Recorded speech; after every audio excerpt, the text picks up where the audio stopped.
embarrassed by the Lions this season. The Elks looking for some revenge tonight is the second half of our doubleheader on Friday Night Football featuring BC and Edmonton.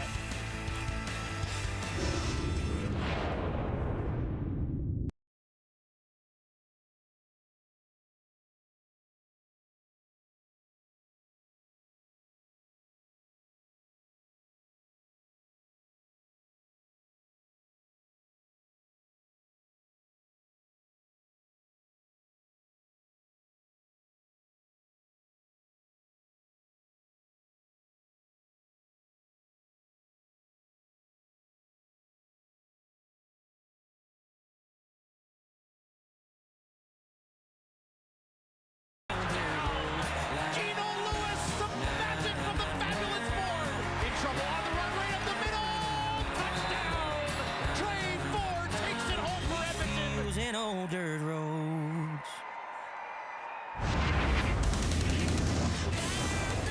Let's get ready to go. Boys are all here, gonna put on a show. Show us your colors. Say get ready to go. It's Friday Night Football. It's Friday Night Shalom. Yeah.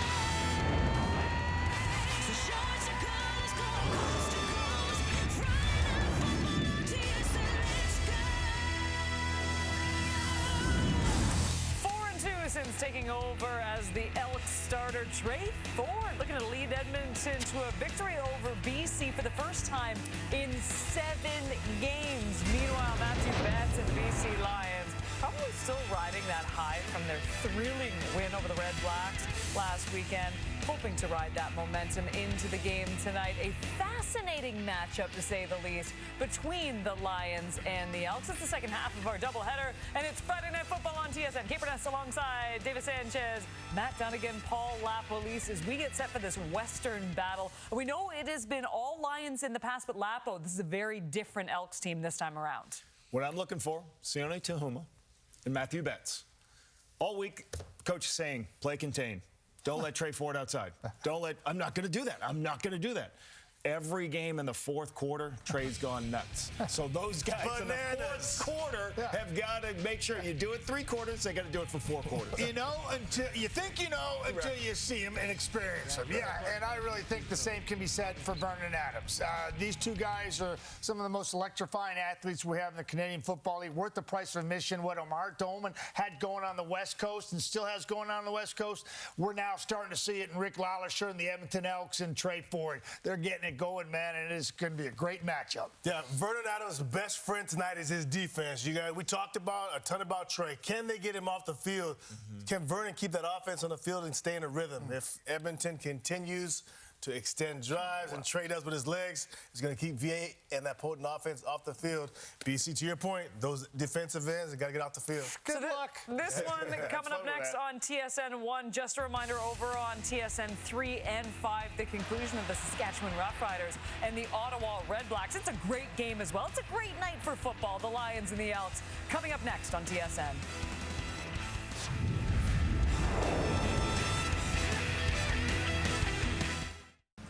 Thank you, Kate. The second half of a Friday Night Football double dip brings us to a beautiful evening in Edmonton and sets the stage for the Lions and the Elks. Edmonton has pretty much turned their season around. They have won 4 of their last 5, including 2 in a row here at home. A win tonight for the visitors would move them into a tie with Winnipeg at the top of the West, and they've got a quarterback who's really feeling it right now. 11 starts for Vernon Adams. 8 of them he's thrown for over 300 yards, and that's been 5 in a row. If he throws for over 300 again tonight, he ties a BC Lion record set by Doug Flutie. On the other side, Trey Ford has put on a show since taking over. He is 4-1 record and rushed for almost 300 yards in the last 3 games.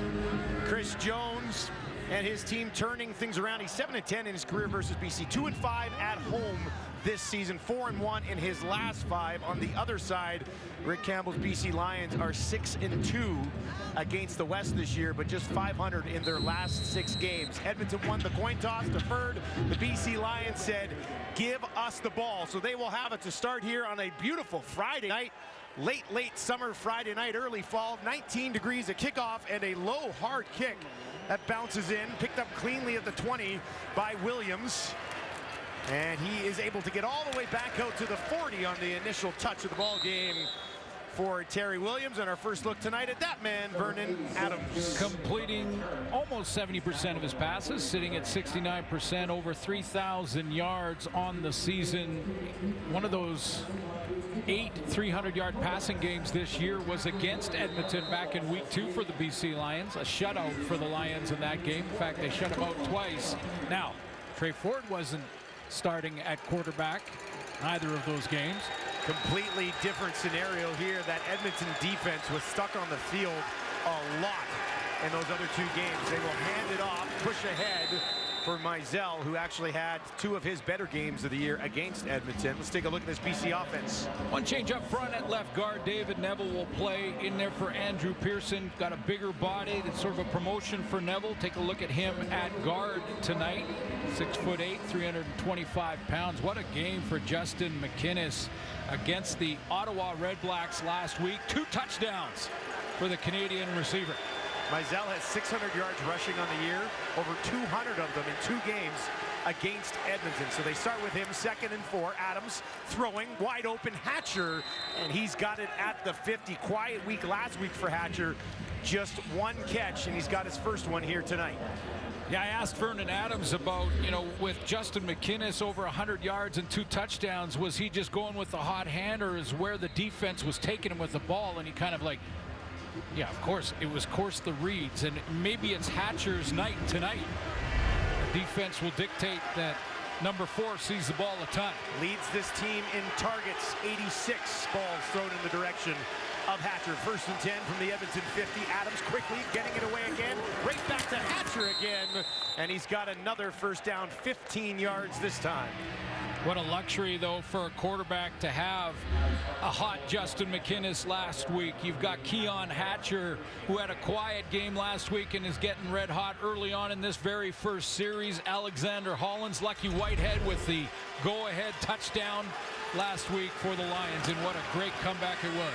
Adams on the run to his left, dropped one in there to McInnes down inside the 20, and the BC Lions offense that has been deadly as of late, marching early against Edmonton. Yeah, right now Edmonton playing a lot of zone looks and just kind of giving the BC receiving core, this dynamic receiving core, and a red-hot quarterback, lots of space. This is always something that can happen when you win the toss and don't take the ball. They deferred the decision. BC give it to us. And it's looking like a decision that Edmonton may want back as they take it inside the red zone for the first time today. Adams, pressure, dumps it off. It's Katoy down inside the 10. 3 catches on 3 targets last week. He's caught 87% of the balls thrown his way. Coney Healy a late scratch, so they'll go with Sam Etchenbaum at that interior defensive line position. Niles Morgan is the run stopper, 86 defensive tackles for the middle linebacker for Edmonton. Take a look at that secondary. Marcus Lewis, 4 interceptions on the season, 1 in their last game for Edmonton. 4 straight first downs for BC. Now inside the Edmonton 10. Lions just shy of 60% inside the red zone so far this season. Looking for an early strike. Adams keeps it, takes it down to the 5, and that is where he decides to surrender himself and avoid the punishment. Wise decision, especially when you got a guy who's closing in on 100 tackles in the middle, number 45, right in the middle of your screen, that's flying around and in charge of the quarterback, spies him nicely, and right there to just maybe suggest to Vernon Adams that you might want to gear it down right here. 86 tackles coming into this game for Morgan. 7th play of the drive for BC here early in the first quarter. 2nd and goal from the Edmonton 5. Empty backfield, far side, completion, touchdown McInnes. BC strikes first. 2 touchdowns last week for the former Rider, and he's got another one here today. What a drive from the visitors.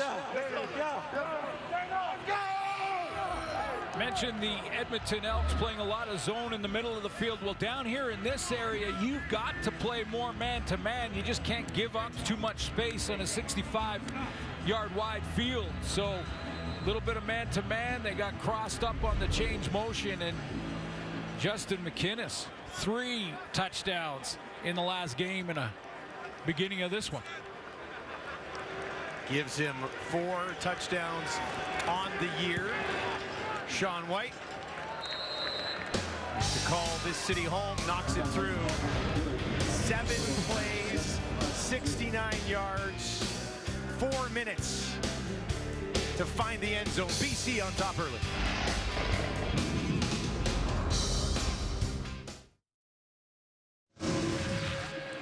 Well, the Edmonton Elks won the toss, deferred, and put their defense on the field first.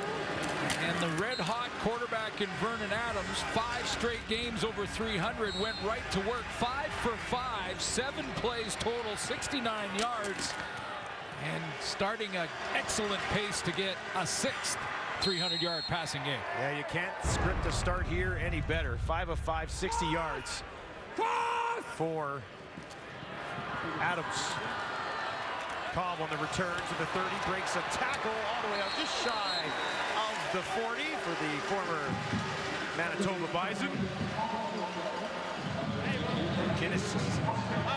Excellent stretch continues. You know, they lost Rhymes, and we're going to have more on him getting close to returning here, but here's a guy who's taking advantage of a huge opportunity. Well, so much so that talking to Rick Campbell, he mentioned when Dom Rhymes gets back, they're going to make sure they keep Justin McInnis on the roster and, in fact, have packages where they're all out there at the same time. Trey Ford gets the ball, trailing by 7. 5 minutes gone here in the first quarter. They've won 2 in a row at home. Ford gets away on the run. Look at this speed. Stays in and then eventually takes it outside the 45. And a dose of what could come here early from Ford. They'll give him 9 yards, and Cornelius will come in for the short yardage pickup. Well, he's led the Elks to a 4-1 record in their last 5, as I mentioned. 4-2 on the season. Just a difference maker, because defensively every team that's had to face Trey Ford has had to face the dual threat and also the threat of a merging running game in Kevin Brown. 2nd and 2. They mark him out after a pickup of 8, not 9. He will push ahead. Cornelius busting through, and he gets it done as he continues to execute in that short yardage roll. Let's take a look at this Edmonton offense. Well, everyone involved saying that the addition of Brett Boyko has really helped this team. Former BC Lion draft pick back in 2015. Grew up in Saskatchewan. Really helped from a veteran perspective. And there's Kevin Brown, who's over 300 yards rushing in the last 2 games for this team. You have to go back to 2002 for the last time that happened for Edmonton. It was Avery back. He almost had 400.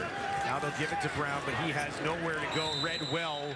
That defensive line was in the backfield immediately. Here's a look at the BCD. It's been a couple games since he's registered one, but Matthew Betts still leads the league in sacks. We'll watch him tonight because the guy right behind him on the other side is A.C. Leonard, and we'll take a look at him for Edmonton. Ben Hladek is the leader with Bola Combo out in defensive tackles for this team, and what a hit by Marcus Sales. He doesn't have a pick yet in that secondary. The rest of the guys do. But Sales has the hit of the year from the DBs. Got a couple of knockdowns as well. Here's Ford, 2nd and long. On the run, out to his right, throwing down the field. Misses his intended target. It was Dylan Mitchell. Tried to gun that one in there, and it falls incomplete. Quincy Mauger had a shot at it. It looked like he's pulled this off a few times where Trey Ford will roll this way. Now he's rolling to the right-handed quarterback, throwing against the flow back into the middle. And little tip there by Mauger. Just enough to get the fingertips on it. 3rd and 11. Jake Julian to kick it away just inside his own 40. Drops into the waiting arms of Williams. Cuts it up the middle of the field and eventually is held on to and has nowhere to go. Vernon Adams Jr., a perfect start to this game, has his team on top on Friday Night Football.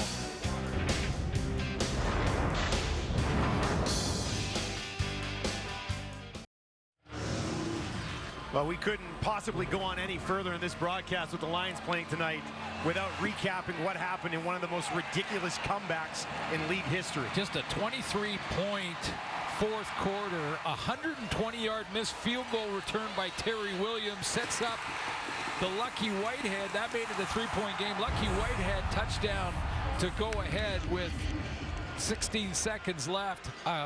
Amazing come from behind win for the BC Lions. You know, it was great in that game. Watching it with my wife at home, and she goes, there's still a long way to go. A lot of crazy things can happen in the CFL. Oh, yeah. And she was right. That was madness. Here's Mizell pushing ahead, staying on his feet. Pretty good effort. And he gets 6 yards on first down. Oh, we've seen a bunch of them this year in the CFL. In fact, you can almost start labeling the year as the year of the comeback inside of 3 minutes. But Taquan Mizell, a real quiet game against Ottawa. But his best 2 have been against the Elks this year. He only had 13 yards last week. He's already got 12 this week. Another completion. That'll go for a first down to Katoy, his second catch of the game. What a season it's been when you think about some of the big comebacks. Ottawa versus Winnipeg down 16 inside of the 3-minute warning.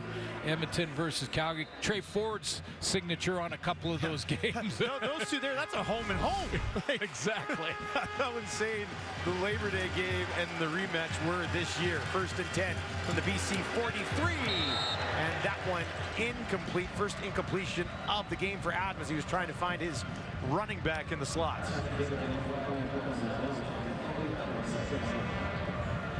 Adams. Yeah, go ahead. Adams comes in, 23 touchdowns, 14 interceptions, a high game of 455 yards this year. He's just, any sort of adversity he's faced, he's bounced back extremely well, hasn't he? Tremendously mentally tough this year, really is. In fact, talked to his head coach about it this week. 2nd and 10, low snap, picks it up, throws it immediately, and that's intercepted along the near sideline. An opportunity for Gray all the way down to the 10, and he's going to take it home for a touchdown.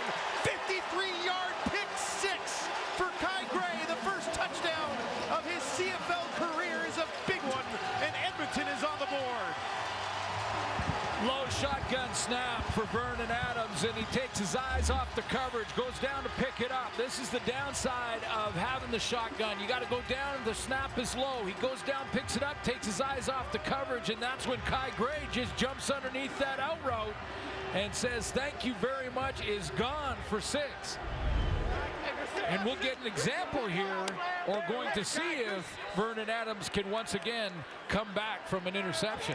He had 3 last week. Second interception of the season for the first-year CFLer out of Lincoln University.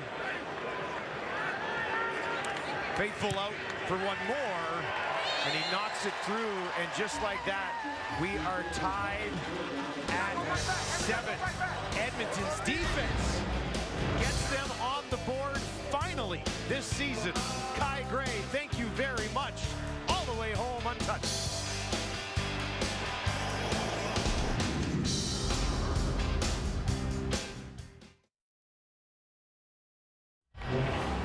Take a look at Kai Gray's interception here. When you're going to throw this out route, you better throw it on time. And because of the low snap and Vernon Adams going down to pick it up, the timing is off. The ball's got to be out right now.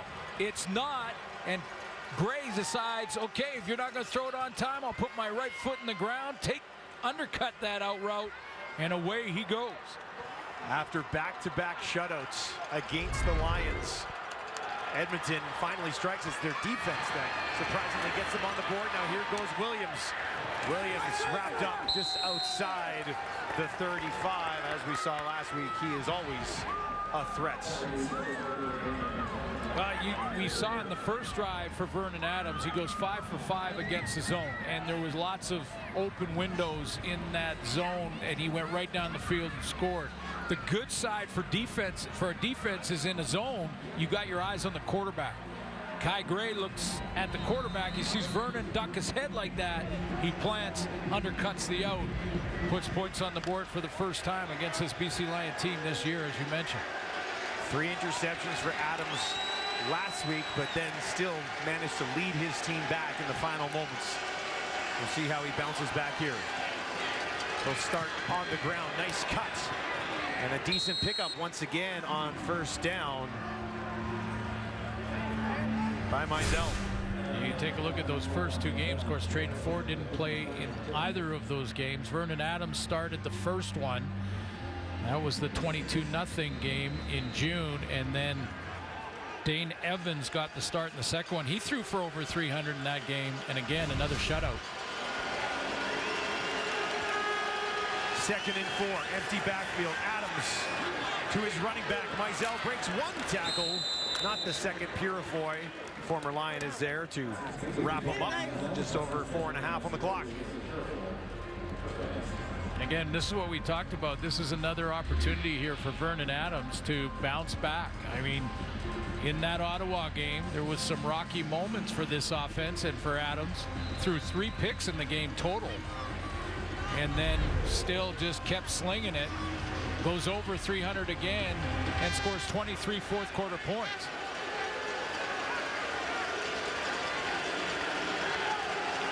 First and 10 from the BC 53. Adams looks to his left, throws to his left. Wide open, completion, Catoy. And he's got some space, and look at the big fella go. Javon Catoy down to the 10. Touchdown, BC. They answer right back. Second of the season for Catoy. And a big one for the Lions. Wow, there's your example. He just keeps slinging it. Doesn't matter. It's the next play. And we talked to Vernon Adams this week about it. He said, yeah, I know one thing. He told us, I know one thing. The players around me have my back, and I have theirs.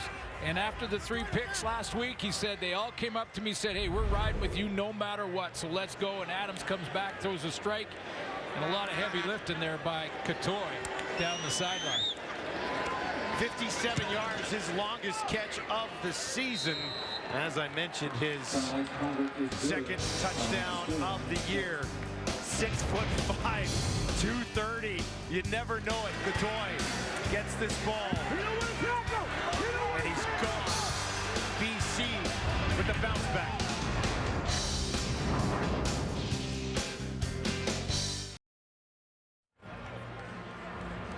Javon Catoy is going to run the push route here to the outside, and Mark McLaurin, the strong side linebacker, is going to have a chance to push him out of bounds. But you mentioned how big Catoy is. He's 230 pounds, and it looked like McLaurin just misjudged his speed as he turned the corner and was way behind him, missed pushing him out of bounds, and 86 tracks it to the house. Darius Bratton couldn't get to him either. As Catoy lets him know that he's taking it all the way. Vernon Adams now 8 for 10. Big on my like X, see? No walk one. Happy birthday, Darius. See? Hell yeah. Hell yeah. Indeed. 2 touchdowns and an interception, but 144 yards for Vernon Adams. BC Lions on top 14-7. Great start to this game. If you bet on the over tonight, as these 2 teams are bringing the heat here, 21 combined points early. And now C.J.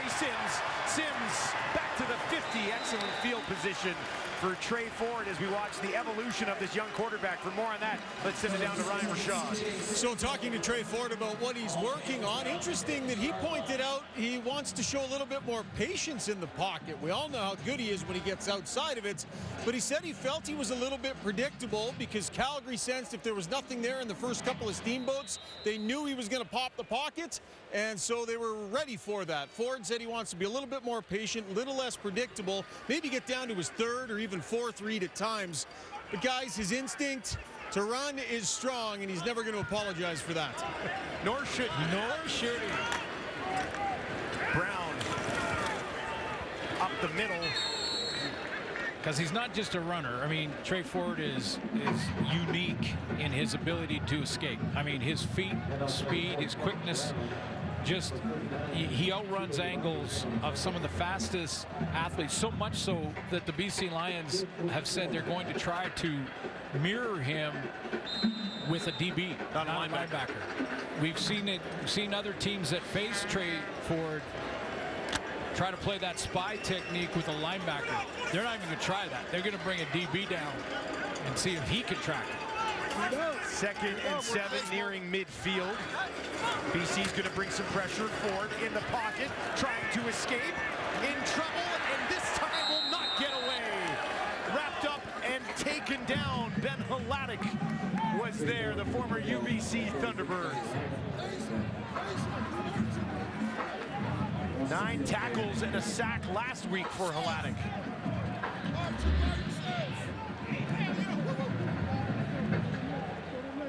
Little pressure off the edge as well from the safety, Quincy Moget. He's coming up, and Hladek working on Kevin Brown. Brown blocked him initially. Worked through it. Second effort got him that sack. 3rd and 11. Julian awaits the ball to kick it back to BC. Edmonton down 7. Williams waits, takes, just inside the 20, 44-yard kick. Terry Williams, here he goes. Look at this burst to midfield. Terry Williams trying to get around the kicker all the way down to the 30, and he eventually is taken out of bounds. Williams almost did it again, didn't he? At the end of last week's game, with the huge 120-yard missed field goal return for a touchdown that made it a 3-point game and really set up the comeback for the Lions, he was doing an interview on the sideline and said, "Hey, thanks a lot for interviewing me. I mentioned to Terry Williams, you keep doing that, we're going to be bringing the microphone over a bunch." He did it again. Scott Hutter with a touchdown-saving tackle. Terry attempting to tiptoe the sideline, but eventually that momentum took him out of bounds. 68-yard return for Williams. Come on.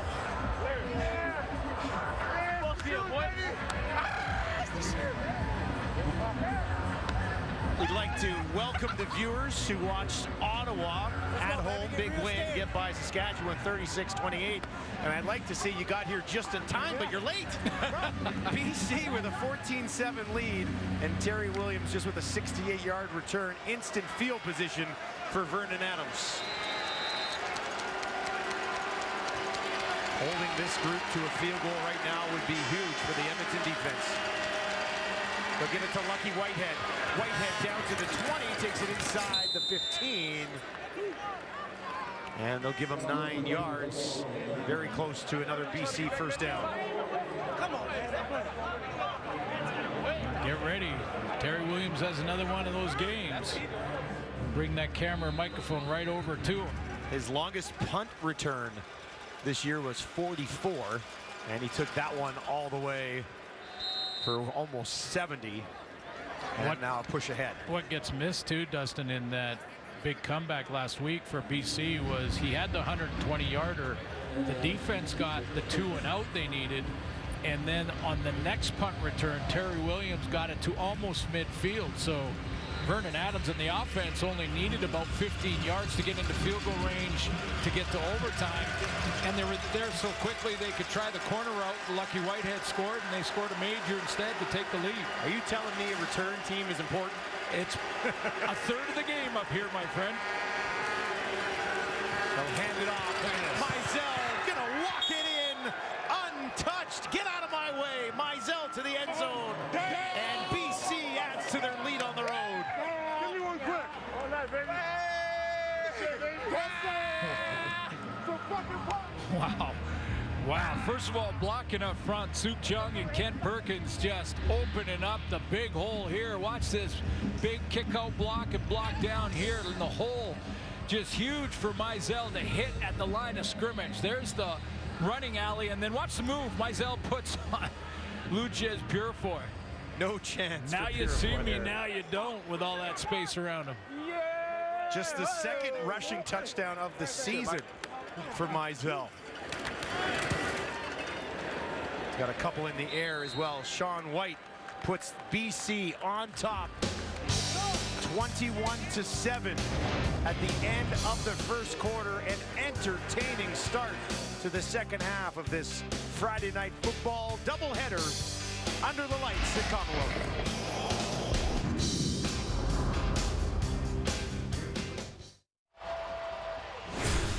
Welcome back to Edmonton, and well, that's the tail of the tape right there, 21-7, and look, 10 first downs to 1, no passing yards for Edmonton. Vernon Adams is on pace for a 400-yard passing game, and keep in mind in that first quarter, 21 points and 44 points if you go back to the last quarter last week for this BC Lion offense, and that's coming off an interception for a touchdown for Vernon Adams.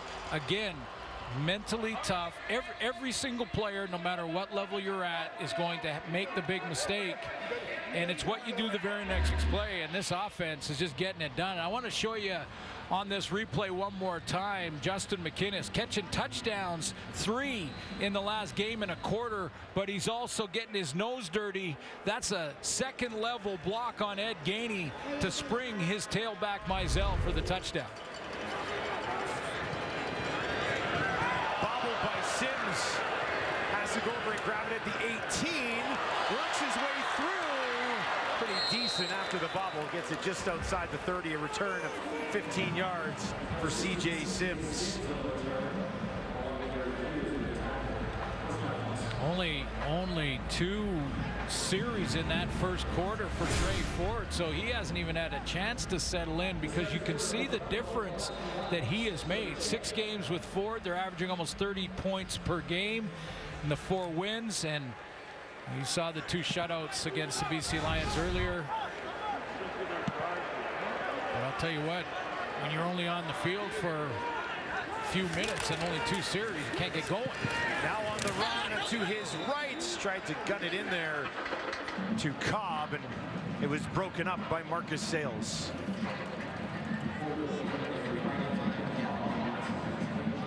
Not much of a window there, but Sales, you mentioned, doesn't have that interception this year, but he's got a couple of knockdowns, made a nice play there, an important piece of the secondary. Oh, absolutely, and he got that hit that his teammates would have loved to watch on video.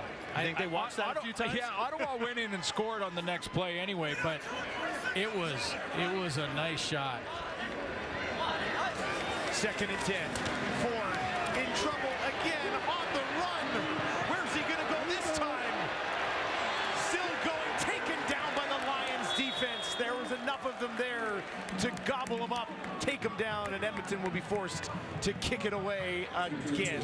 BC Lions front 7 has learned from watching the video against Trey Ford and are going together. First of all, they're 3 men up front, so they're not sure, I'm talking Edmonton, as to where the 5th and 6th are going to join in from. They come late, and one is from the secondary in Racumba, well, strong side linebacker, but a DB-sized player, and they're chasing and gang tackling.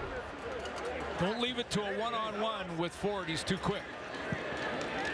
2nd 2 and out of the game for Edmonton. And now they'll be forced to kick it away with Williams waiting right about midfield. His kick will back him up a little bit. Backpedals to the 35. And is taken down before he can get back to the 40. BC Lions defense all over it. Ford trying to escape, but not this time.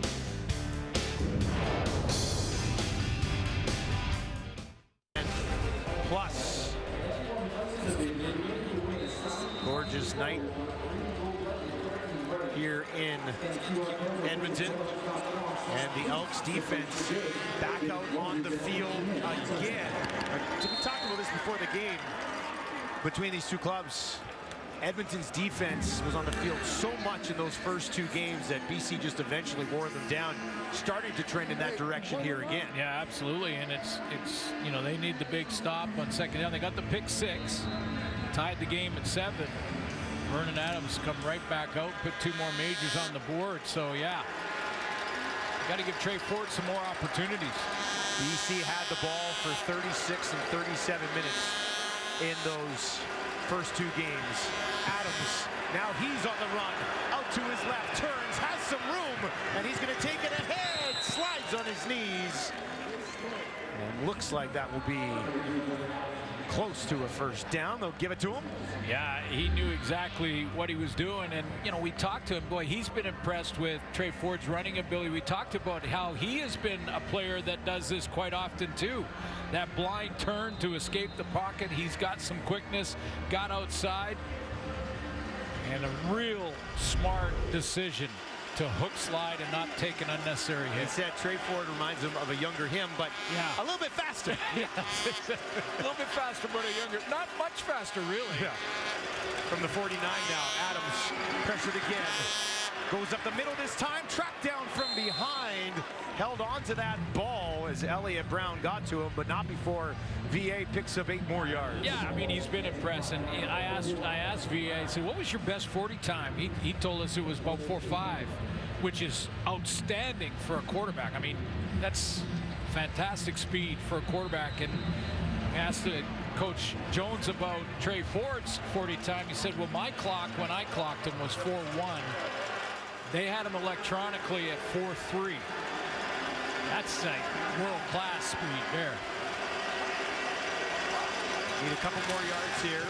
We'll give it to Mizell, and he will be stopped at about the line of scrimmage.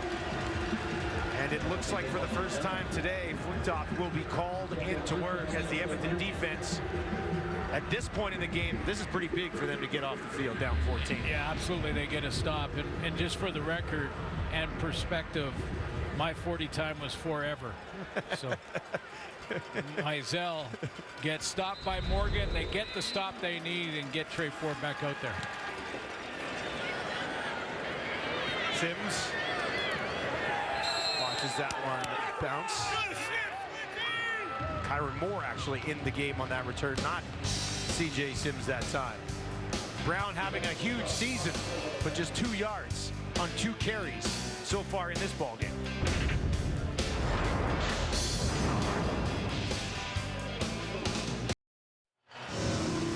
Well, we mentioned a slow start here tonight, but nobody has done it better in the league this year than Brown did it last week. Last week versus Saskatchewan, 19 for 175 yards. That's a 9.2 yard average. He's doing it between the tackles and getting the edge and getting outside, outrunning angles as well. 2 games against the Lions, different play caller as far as the OC goes, but 2 games against the Lions, they held him in check. I'll go back there right now, and is he taken down? Oh, he did get out. That was close. Betts was right there. Former Elk, a loss of 3, and now Edmonton backed up about as far as you can go. Really is, and this is where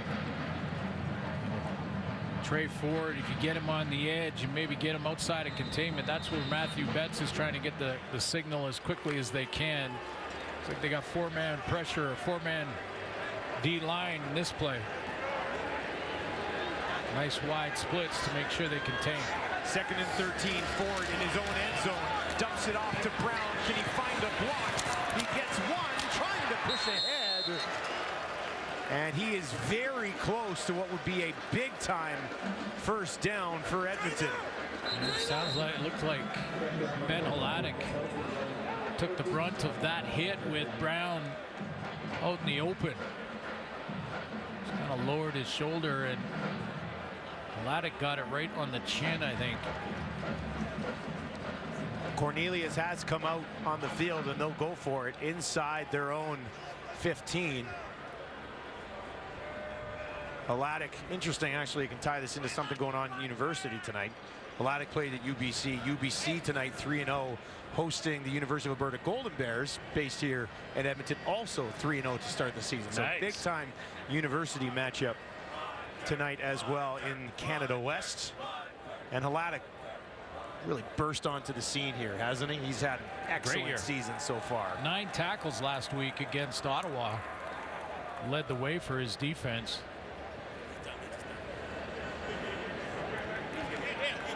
And he bounces back up. They moved him around that Thunderbirds defense when he was there. He seems to have settled in right into the middle of this BC defense. Big 3rd and 1. If the Lions can somehow come up with a stop here and get a turnover on downs, they'll have a chance to blow this thing wide open. Cornelius, all 6'5" of him, will look to find his way to a yard. Pushing ahead, he's got it, lunges right through, gets up and takes off, and look at him go. Well, he doesn't think he's been touched. Yeah, it sounded like I heard a whistle. We give you another look at it, but we are having some technical difficulties in the truck, so we can't go to the replay right now.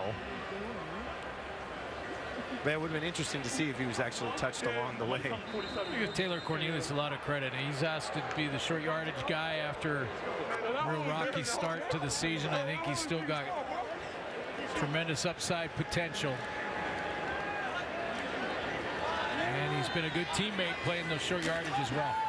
Ford has a completion and taking it all the way up for another first down. They get it into the hands of Kyron Moore. Second completion of the day for Ford as Edmonton tries to get this offense in gear. Just finding different ways offensively to get the ball out and out on the edges. Kyron Moore has been their #1 targeted receiver this year.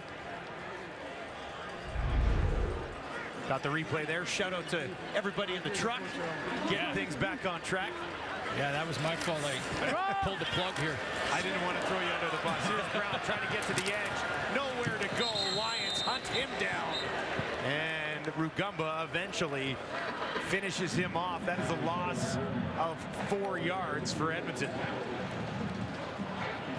Ryder Varga is out of the U of R, the University of Regina, has come in for Ben Hladek, and Betts is going to string this out a little bit. That bounces Kevin Brown. He's got Peters to turn him inside, and then Varga comes inside out. 4 carries for Brown here, -5 yards for a guy who's actually averaging 6.3 yards per carry this season. One of 2 running backs with Brady Oliveira, over 1,000 yards. Ford. Ooh, nice move. Wow. Out of the pocket on the run. He's got nowhere to go. Trying to find a seam. Not going to happen. Could only dodge so many bullets before BC ended up finding a way to contain him. Yeah, and clearly that's been the mandate for the Lions, that no matter what, if you miss him, as Josh Woods does right there, that's an unbelievable move in the open field. But if you miss him, keep working, because Woods had another crack at him. Keep working, gang tackle, get as many hats to the ball as you can. Clearly that's the mandate for the Lions. Rugamba down now. Just nothing opening up downfield for Ford here when he gets out on the run, or is the pressure coming too quickly that he can't assess what's going on down Well, I've seen Betts come off the edge a couple times very quickly and forcing Trey Ford out of the pocket. But again, you know, the receivers, if you're playing with a quarterback that has that kind of mobility, the scramble rules are super important. We haven't talked about Geno Lewis yet. I don't think he's been targeted yet tonight. Well, they really haven't had much time to throw the ball to anyone yet in this ball game. 1 target that went to Brown, 1 to Moore, 1 to Mitchell, and 1 to Cobb. Yeah. And that's it. So this defense versus offense matchup is shaping up like those first 2 games. They got points on the board from their defense, did Edmonton earlier, a pick 6 from Kai Gray, but offensively just 36 total yards. Williams at the 40, 50 midfield, and takes the ball just shy of the Edmonton 50.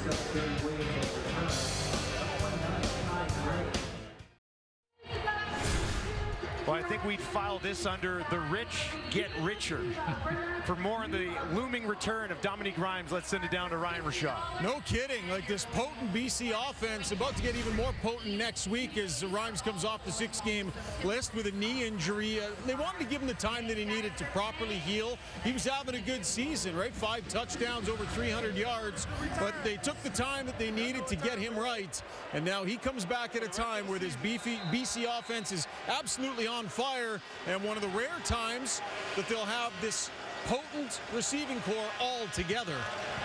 Yeah, they've missed some time throughout the year, different guys at different times. And now this one on the far side, almost intercepted. We'll see what they roll complete here. Interception. Darius Bratton, the first of his career. And Edmonton's defense has picked off Vernon Adams for the second time this evening. These guys playing together. This is their rookie season together. We talked to Chris Jones about how these guys are developing.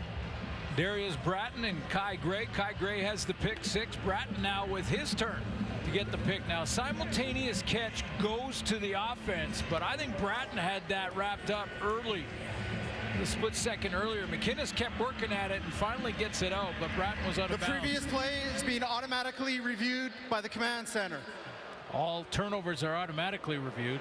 It looked like Bratton, when he was finally yanking it away from McInnes at the end there, sort of lost control, but Let's go. Well, we'll take a look, because first of all, if they caught it simultaneously, that goes to the offense. That's at the beginning right here when Vernon Adams throws it. They're inbounds. Do they both have? Is that simultaneous? Because you can see McInnes' right arm under and between the two hands of Bratton. I think he was out of bounds before the ball came out, but we'll take a look at that as well.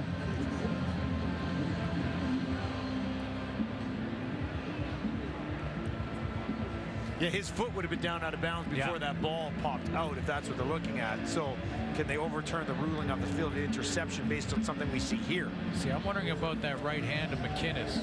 Does that turn it into a simultaneous catch? Because he's got both hands on it, and so does Bratton. Does it matter who had both hands on it first?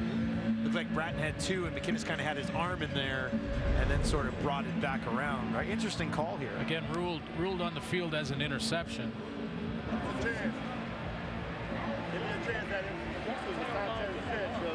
I can see why they really want to take a longer look at this, but let's find out exactly what the ruling will be. Let's go. After review by the command center, the ruling on the field stands. First down, Edmonton.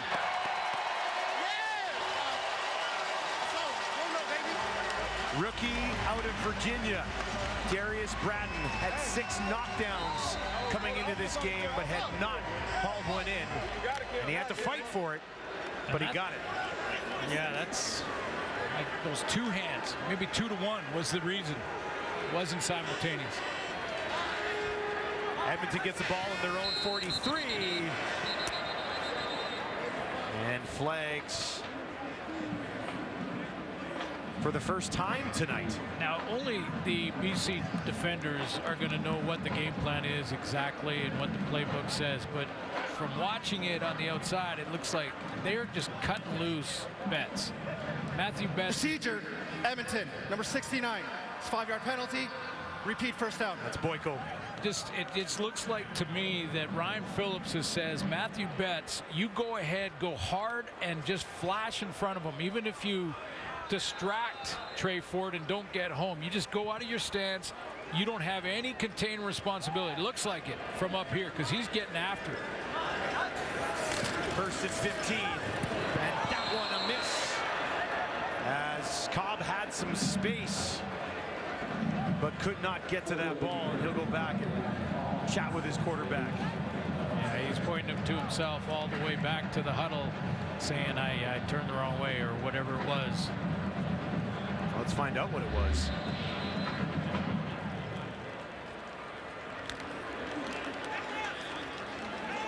Yeah, just a little bit low and away. It looks like if it was Cobb, he needed to run that out, not sit in the curl. From their own 38, here comes Betts. That's what I mean. Ball knocked out. Betts trying to hop on and still loose. Mark Cordy is eventually there to gobble it up. Oh, that would have been a huge turnover by the BC defense, where you can give Betts another sack on the season. Well, you talk about, that's 13, that's leads the league. But you talk about a guy who, you know, when we talk to Trey Ford about what he's seeing defensively, he said sometimes the D line is not getting up the field. They're sort of standing at the line of scrimmage trying to track me together, all four of them. Clearly, that's not the plan for Ryan Phillips with Matthew Betts. Third 2 and out, 5th punt of the game. 49-yarder. Williams, this time, no path to freedom for Williams. Looks like a no yards flag out there. Adams having an interesting night, an eventful night for Vernon Adams. So far, 3 touchdowns, 3 picks last week. He's at 8 of 11, 144 yards, a couple of touchdowns, a couple of interceptions so No far yards. tonight. Edmonton, number 8. 15-yard penalty, first down. Yeah, Rick Campbell told us about how impressed he's been with Vernon Adams after an interception. He said, you know, we talked to him, we asked him about the interception. He goes, yeah, it happens, and I've been just real impressed with Vernon being able to just bounce right back and not worry about it, keep slinging it, keep attacking the defense, stick with the game plan. This drive starts on the BC 50. They lead 21-7. We creep towards 3 minutes here in the first half. Mizell on the ground. Elliott Brown and Noah Curtis work together for the tackle. But based on what we're seeing from the Elks offense tonight, it's a great game plan by Ryan Phillips, and that BC defense is once again pitching a shutout. This is 2.5 games almost now against the Elks offense. The offense has not been able to generate anything. They're at 39 yards of offense. 4-man pressure. Adams checks it down to his running back, who makes the move, lunges ahead. That ball is out, and now a mad scramble for it at the Edmonton 50. And who will come up with it this time? Looks like Ed Gainey got it.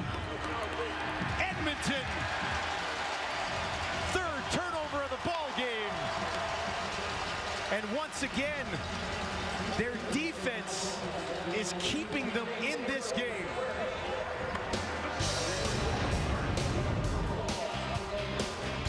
Mizell, like it was knocked out there by Mark McLaurin.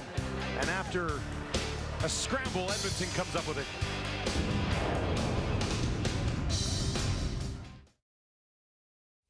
We have so much to talk about coming up at the half. Matt's got VA. We're going to talk about this BC Lions defense controlling Trey Ford, and we're going to break down tomorrow's games as well. The Stamps with a glorious opportunity. It's all coming up. Don't go anywhere. That's a huge game tomorrow. Montreal, Calgary. Big one on both sides. Big one here tonight as well. Hladek is back on this defensive side of the ball for BC. Ford. Betts coming again. Ford down the field. Trying to go up and get it in. Who else? First time tonight. Gino Lewis hauls it in. Down inside the BC 30. Hugging the line of scrimmage. Varga's in there, and Hladek, they're up in the line of scrimmage. So it's this skinny post to Gino Lewis. Get some offense going. Defense makes another turnover. 33-yard gain for 87. First look to him tonight. At 84 yards and a touchdown last week. 3 catches on 4 targets. We'll see if they can activate him the rest of the way here. We'll hand it off. It's Brooks. Look at Brooks go down to the 20, all the way to the 15. First touch of the game for the rookie out of the University of Minnesota. that fumble recovery, I believe it was Miles Brown who ended up getting the fumble recovery for Edmonton, is setting up a chance to maybe exercise a demon for this Edmonton offense. Down in the scoring range, and in 2.5 games, can they break the plane? Well, these last 2 plays went for more than they had the entire game up to this point. Offense trying to break through against the Lions defense. They'll toss it into the hands of Kyron Moore, and Moore stopped in his tracks by TJ Lee after a pickup of 5 yards. That's a veteran DB, 9 years in the league, with just fundamentally sound football in this tackle. There's going to be more coming back out and around, and just a straight up tremendous technique. Step up in there, stay low, lead with the shoulder, head up, know what you're tackling, see what you're tackling. Textbook. Need 5 more from the BC 10. Empty backfield for Ford. Throws on the run, far side, touchdown Edmonton. Ford finds Mitchell. And finally, for the first time this season, Edmonton's offense finds a way to strike against the Lions. That's big. Real big. For this Edmonton offense to get rid of that narrative, just drop it. Edmonton can't find the end zone against the BC Lions. Well, that's over now. Started with a turnover, great field position. Trey Ford gets his offense going with Geno Lewis, and they find the end zone. Faithful to make it a 7-point contest. No problem there. Game that feels like it's very much been dictated by the BC Lions is just a 1-possession ball game with less than 90 seconds remaining here in the first half. Third touchdown of the season for Dylan Mitchell. There's the target, but because of the route combination, one holds him there, the other one holds him high in the defensive secondary, and look at the soft spot. Mitchell sitting down. That inside route by Manny Arsenault held the linebacker.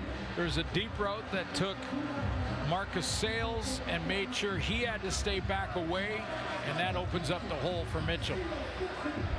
Again, with Trey Ford on the edge, wide open, and could have run or throw it, and he found his target.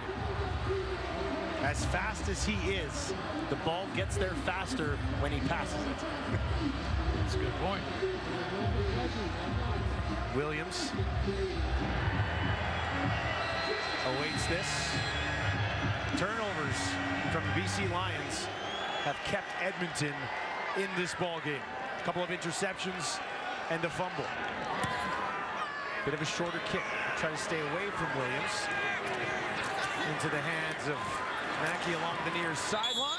Decent little return. Let's send it down to Ryan Rashad. So definitely some frustration mounting here on the BC sideline after that last turnover. Keon Hatcher rallied the offense together. Couldn't make out everything he was saying, guys, but as you can imagine, the message was we're giving it back to them. We got to stop giving it back to them. They've done a lot of good things offensively here tonight, guys, but boy, the mistakes. The Elks very much in this football game, and they're sensing it on this sideline. Hatcher continues to patrol up and down, getting in guys' ears a little bit. The Lions know they got to quit with the turnovers. Hatcher, 28 yards in the first 2 plays of the ball game. Hasn't touched it since. A lot of leadership on this Lions team. He's at the top of your screen. Adams in the pocket, gets it away, down the field, and he drops it in for who else? It's Hatcher to the 20, all the way down to the 15, still going. Flag on the far side of the field, but Hatcher's taking it down to the 5. If you're going to talk the talk, walk the walk, and that's exactly what he did. Well, you got to lead by sometimes vocally, and sometimes you lead by example. And in this play, Keon Hatcher does both. As Ryan said, he talks to his offense. He gets away from a hold there. Illegal contact, Edmonton. That penalty is declined. First down. Vernon Adams had to stand in there an extra second Wait for Hatcher to open up. Takes a shot, but he'll take it to get it down on the 5. 57-yard gain. 57 to Catoy earlier for a touchdown. 57 to Hatcher there. VA's over 200 on the game here in the first half. Be passing again. Far corner of the end zone. And that one out of bounds. Was looking to drop it into Hatcher. And I'm not sure this one was close. No, he's out. In fact, he was over there in the, I think it's the college section. Yeah, that guy didn't spill his beer either. I'm actually very impressed. Yeah, just the timing a little bit off from Vernon Adams on the throw. See that little hitch cost him a touchdown because Hatcher did get in behind coverage. He was there when he came out of his break. The ball just a little bit late, and you can see he's well out of bounds.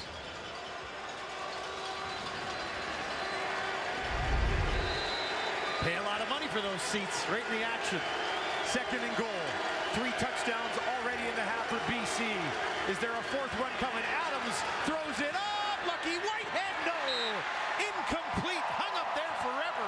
Pressure on Adams forced him to throw up a little bit of a moon ball. And it was covered well against Lucky Whitehead. Well, you're right, Dustin, about this Edmonton D. I mean, they've given up some plays. The first quarter was a tough one for them, but they've rallied in the second quarter, and this is a big stop on 2 straight downs to hold the Lions to a field goal from the 5-yard line. Third receiver on the trip side is Lucky Whitehead, and well covered.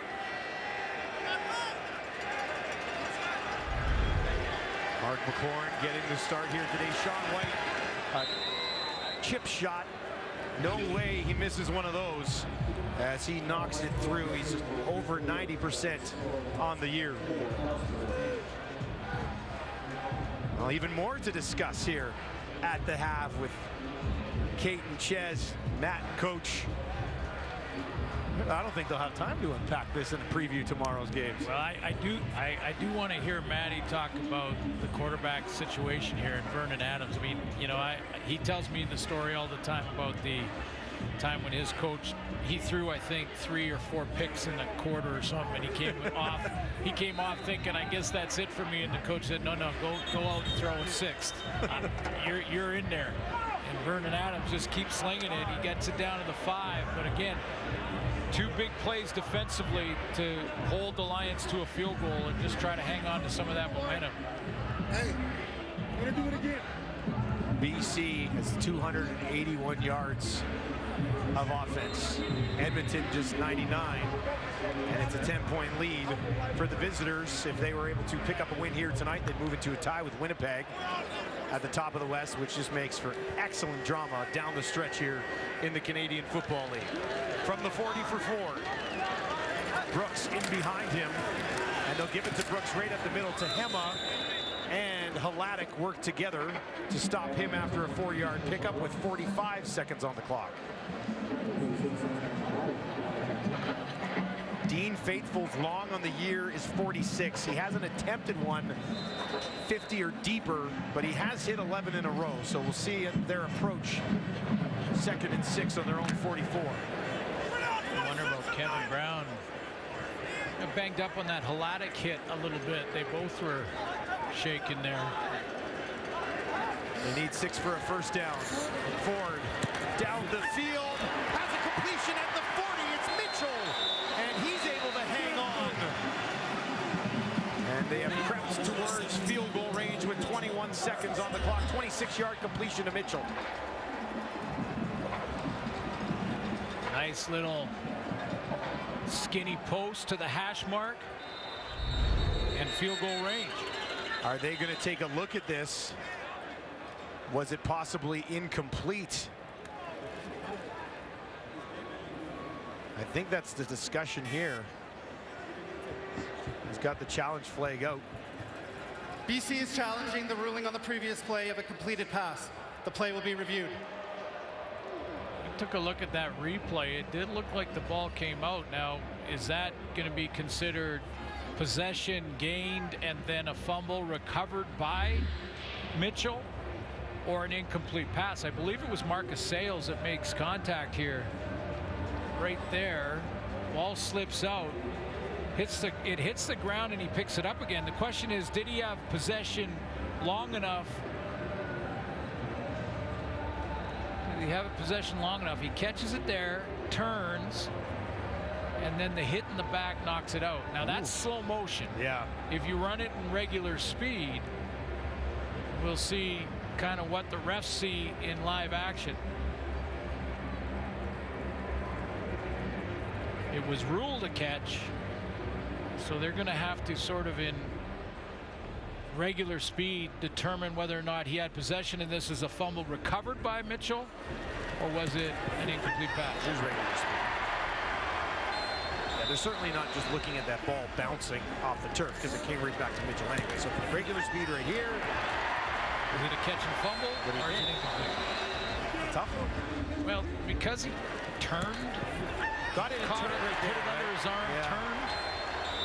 I don't know. I think you probably would view that as control of the ball as he turned, but And you don't have to put it under your arm to have control either. You can be holding it in two hands, or even one hand for that matter.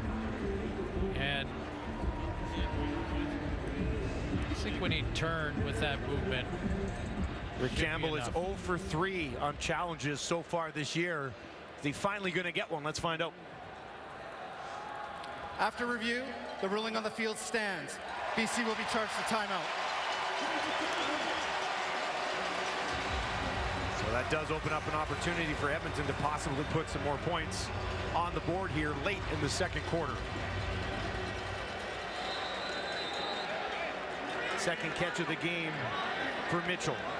They work from the BC 40 back to Brooks, trying to find some space. Scoots ahead, that ball pops out. It's going to be blown dead when he went down, and that's where they're going to mark it. He did get it down inside the 35, and now Faithful will trot out with 9 seconds left. I would think that both coaches at halftime are going to just remind their offenses about ball security. The ball looks like it's bouncing all over the place tonight. She's a slippery one tonight, eh, Suits? Yeah, elbow down by contact. 41-yarder from Faithful. Final play of the half. He has hit 11 in a row. This one to make it a 7-point game. And he hammers it home. 12 in a row now for Faithful. Did he just drink the tea? He had a little tea, yeah. First the wave. Now the teacup. Starting to get into his own here in his first year in the Canadian Football League. We got a good game here, don't we? BC Lions leading Edmonton 24-7. Javon Catoy is with Ryan Rashad. Javon, obviously lots of really positive things for the offense, putting up points, but turnovers and turnovers. How do you deal with that at the half? We just got to stay consistent, trust offense, trust what we've been putting in during the week. You know what I mean? We pride ourselves on scoring every single play, so that's just us trying to make plays. You know, so we just gotta stay consistent and just trust our legs, trust our hands, and trust everything that we put in during the week. Who will be the ones in that locker room at halftime to send that message, do you think? That's just everyone as a whole team. We pride ourselves in taking ownership. You know what I mean? If we make mistakes, so everyone's gonna look at themselves in the mirror and make sure we come out executing in the second half. Appreciate it, Javon. Thank you. Oh, yeah, appreciate it. Thank you. All right, let's send it back to Kate and the panel.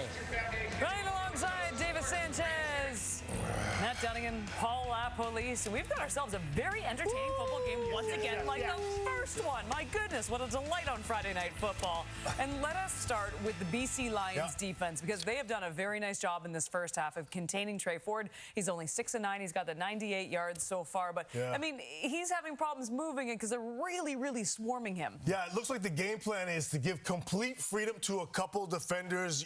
It looks like about 2 guys to get vertical right away, get up the field, and then the other guys are standing pat, wait for him to flush out. Now, it's changing. Sometimes you're seeing the defensive line of Matthew Betts, or you're seeing edge guys, Woods as well, coming off the edge, and they're getting way upfield. The other 2 guys are standing pat, waiting to flush him out. Now, I like that game plan because and usually using Betts, because Betts has probably got the quickest release or off the line. He's getting upfield. That time it was Woods. He's getting upfield. The other guys are waiting to flush him out. Here you go again. Betts way upfield. Sometimes that's a no-no. But what they're doing is the interior guys are waiting for him to flush out. That's a good game plan. You got to get pressure. You can't. We've seen guys sit back and try to spy him. That doesn't work. So get upfield, flush him out, and then the other guys clean it up. And oftentimes you think you may have him, and you don't. Yeah. And at the drop of a hat, with both of these quarterbacks, VA and Trey Ford, things can change in a hurry. And we know that, and because they're both explosive. And VA got his name that way, and he's big play for a reason. But we've only saw a couple plays. These plays in the first half are really rudimentary. It's very simple, flat route. It's like, hey, McKinnis will take that all day, uncovered. That's more on Edmonton. Here, this is another flat route by Katoy. And he just out leverages and runs the ball in the end zone. That's nothing huge, but here we saw VA really press back on this route here to Hatcher, and he throws a beautiful ball. And next thing you know, they're knocking on the door. Couldn't capitalize in the red zone there, but VA's got his football team's as explosive ever. He's just got to get out of the way of himself here. A couple good plays by Gray in that first half as a pick six, and then we saw interception that he was cut underneath, and it was VA just kind of getting in front of himself there a couple times in the first half. Otherwise, I thought it was a brilliant first half by Vernon Adams on the road against the Edmonton team that's really feeling it. But these two quarterbacks so explosive. And Matty, all due respect to the Winnipeg receiving core in Toronto, but they just say Dominic Rhymes might be coming back. I forgot he even played for this team. They're loaded at wide receiver. Imagine when Rhymes comes back, how good they'll look. Yeah, we got that across the board in the Canadian Football League. These receiving cores, a lot to choose from. Certainly VA is in that position as well. One point I want to make. BC, Flintoff, he has a punt that goes inside the 10-yard line, puts Edmonton at the 1-yard line. Terry Williams, 152 yards. Wow. That's why the BC Lions have got that great field position going. But I like what the Elks did. Yeah. They didn't panic. The first quarter looked really ugly, but they found a way to continue to move the ball. Trey Ford has been really good in the fourth quarter of games, so you're going to see them just stay on schedule. I loved how they came back into that game. Obviously, the 3 takeaways have been huge, so trust your defense. Just keep executing your game plan. All 4 of us were looking forward to this game coming into tonight, and it has certainly lived up to expectations the first half. 24-17 currently for the BC Lions. Coming up after the break, we're going to break down a huge game tomorrow between the Montreal Alouettes and the Calgary Stampeders.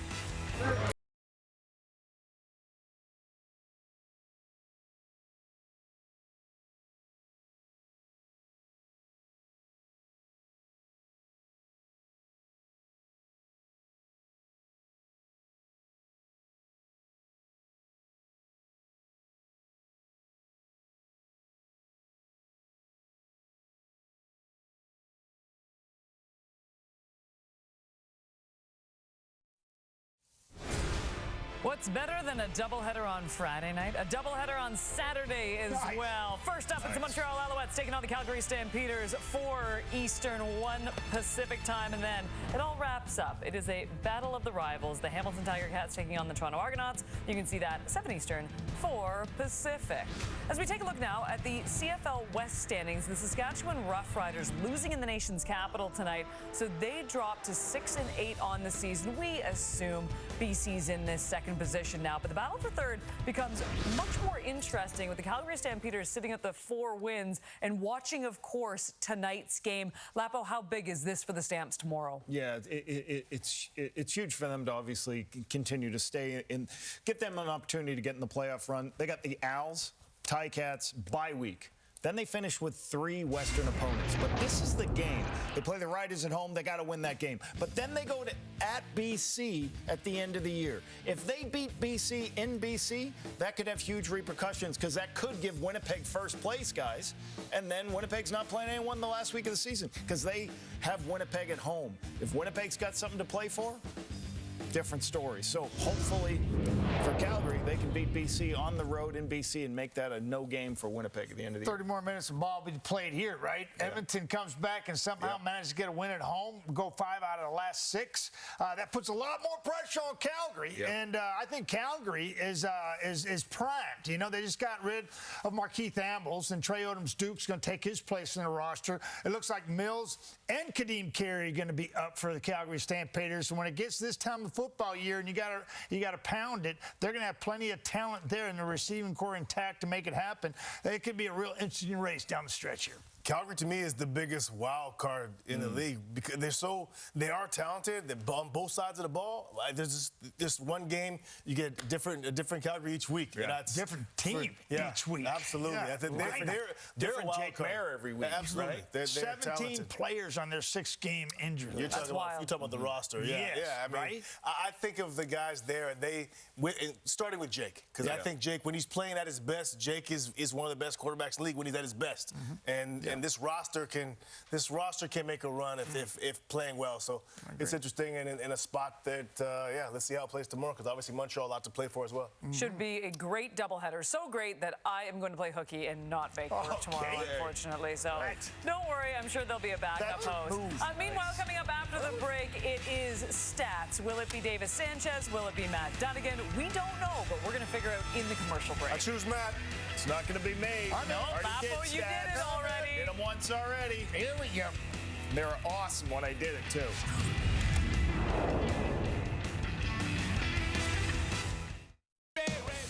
Well, since Lappa was so awesome at the last stats in the last game, he gets to do them again. Lord. All right, the rumor has it both head coaches are doing ball security drills in the locker room, guys, making sure guys hold on to the football. 14 points off of 3 turnovers, so the BC Lions obviously talking about that for the Elks. 34 yards rushing. It's got to change, whether it's Kevin Brown, Shannon Brooks. They got to take some pressure off Trey, get some first downs on first down.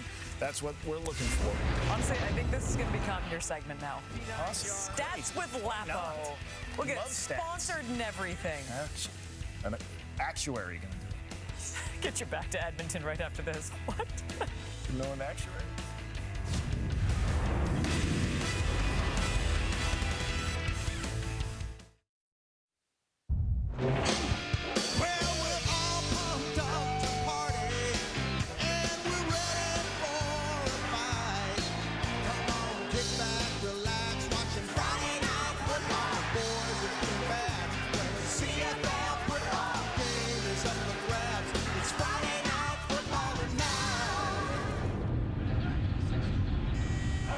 Welcome back. We've got a good one here. Edmonton trailing 24-17. Ryan Rashog's with Kai Gray. Kai, after not scoring a point against this team, when you see that ball hanging out there, how much did your eyes light up at that? Oh man, shoot! I've been praying for a takeaway. I haven't got one since week 1, so I've been hard on myself. And I'm just glad I was able to make a play for the team and put some points on the board. You guys are scrappy. You're fighting back in this game. Maybe earlier in this year you don't have that fight back in you. Where's it coming from? It's just coming from just a new energy from the team. You know, we made the change with Trey Ford, and the whole team been rallying behind him, and we just got that energy, and we just feed off each other. Good luck in the second half. Appreciate you. Go Elks. Well, we'll see if their defense can continue to make plays here for Edmonton, and they will have the ball for their offense to start the third quarter. Thank you very much for joining us. Absolutely beautiful September evening here in Edmonton, and Friday Night Football. The second half of this has been excellent. Cobb takes it just inside the 20, back to the 30, and stumbles just outside the 30, and that is where Edmonton will go to work with Trey Ford. Yeah, you heard Kai Gray talk about a defender talking about the change when they made the change with Trey Ford. Now, there's been games that he has started again in his last 5, 4-1, but he didn't have a big first half. There were late in the first half started making some plays. Lions did a good job of containing him with their defensive game plan to late in that first half. He got things going offensively, got the major. First major against this BC defense this year. 10 yards on the ground. Look at this. Brown. Here he goes. Brown. Best run of the game as they try to get number 4 going. And that might just do the trick. Bit of a limp after that one. Yeah, it just, real simple blocking scheme where Kevin Brown with the O-line just sliding to their left. He gets to pick the hole, and there was a big one. Wow. I mean, 16-yard gain, get things started. He had 5 carries for -5 yards in the first half, 16 on that carry. We'll see if they stay on the ground here. Edmonton from their own 43. Ford, near side, Kyron Moore wide open, first down. Edmonton taking it down to the BC Lion 51. You always want to see what the adjustments that both the OCs and DCs make, the defensive and offensive coordinators, and little Kevin Brown under the gate, and then getting it out there quickly so that Trey Ford isn't holding the ball too long deep in the huddle as Jarius Jackson makes a couple of adjustments. Fresh set, BC 51. Ford keeps it himself this time, dumps it off to Moore. Nice little move, and he's got another first down as Kyron Moore gets the legs moving. Options on this play for Trey Ford. Option one is that right there. That's Kevin Brown. So run the play. Here we go. And option one can give it there. Doesn't. Pulls it. Option two, he can run it himself. So one's there. Here comes two. Now he's on the edge with Ben Haladik. He goes, there's option three. Little 12-yard gain out to Kyron Moore. Option three to number three. And down to the BC 39. Ford quickly gets it away. And Gino Lewis held up just enough by Edwards Cooper. Jalen Edwards Cooper is hanging on to the shoe tops of Gino Lewis here. He turns out of this one quickly, and look at that, just trips him up because he probably scores. Right there, just enough. Wow, down on the elbow. Rugamba will not return in this game for the BC Lions defense. Reimer Shaw passing that along to us here in the booth. So Rugamba out for the night. 2nd and 5. Ford, three-man rush. Has time. Over the middle, rolling into the hands of Kyron Moore. Big part of this drive was Moore. That's one he probably wants back. Well, a little bit high, but yeah, absolutely.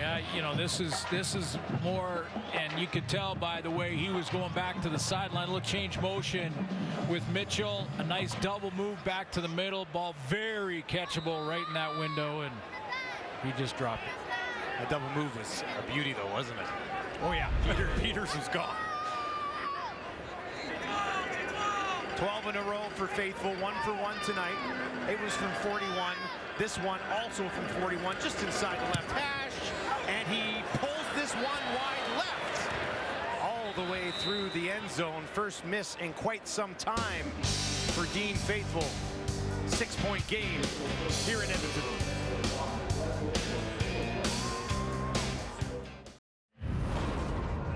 I think the best way to describe the first half for Vernon Adams Jr. would be eventful. Yeah, a bit of a roller coaster ride. He started out going 5 for 5 on the opening drive and scores. Built a 21-0 lead. In the middle of that, threw a pick 6 going the other way, and another pick to Bratton later in the first half. Bounce back for both those. And he gets taken down here on his first play of the third quarter. Jake Serezna with the somersault after the sack. Jamin Pelly involved there as well. David Neville was the change for the BC Lions, and he's going against Serezna here. They wanted to get a bigger guard at 6'8", 325. Not much bigger than Neville, but he's beat with a quick move inside by Serezna. 9th sack of the season for Serezna. 2nd and 19 for Adams. 3 options to his wide side left, a couple out to his right. Mizell pops up, that's where he's going to go. Incomplete over the head of Mizell, but that ball was in his hands. Had a lot of ground to make up too. He catches that behind the line of scrimmage. He's still 15-20 yards to get that first down in a new set, and it looked like Edmonton was ready to rally. And a good play by David Neville on that second one. He locked up his man nicely. First 2 and out of the ball game for the BC Lions. They moved it very well in the opening half. Flintoff, nice kick. 58-yarder. Sims backed up, makes a move. CJ Sims turns on the Jets, takes it back up to the 45. And he just waits to finally try to break one. Edmonton has not had a return touchdown in 8 years. CJ Sims trying to be that guy. Not going to happen this time.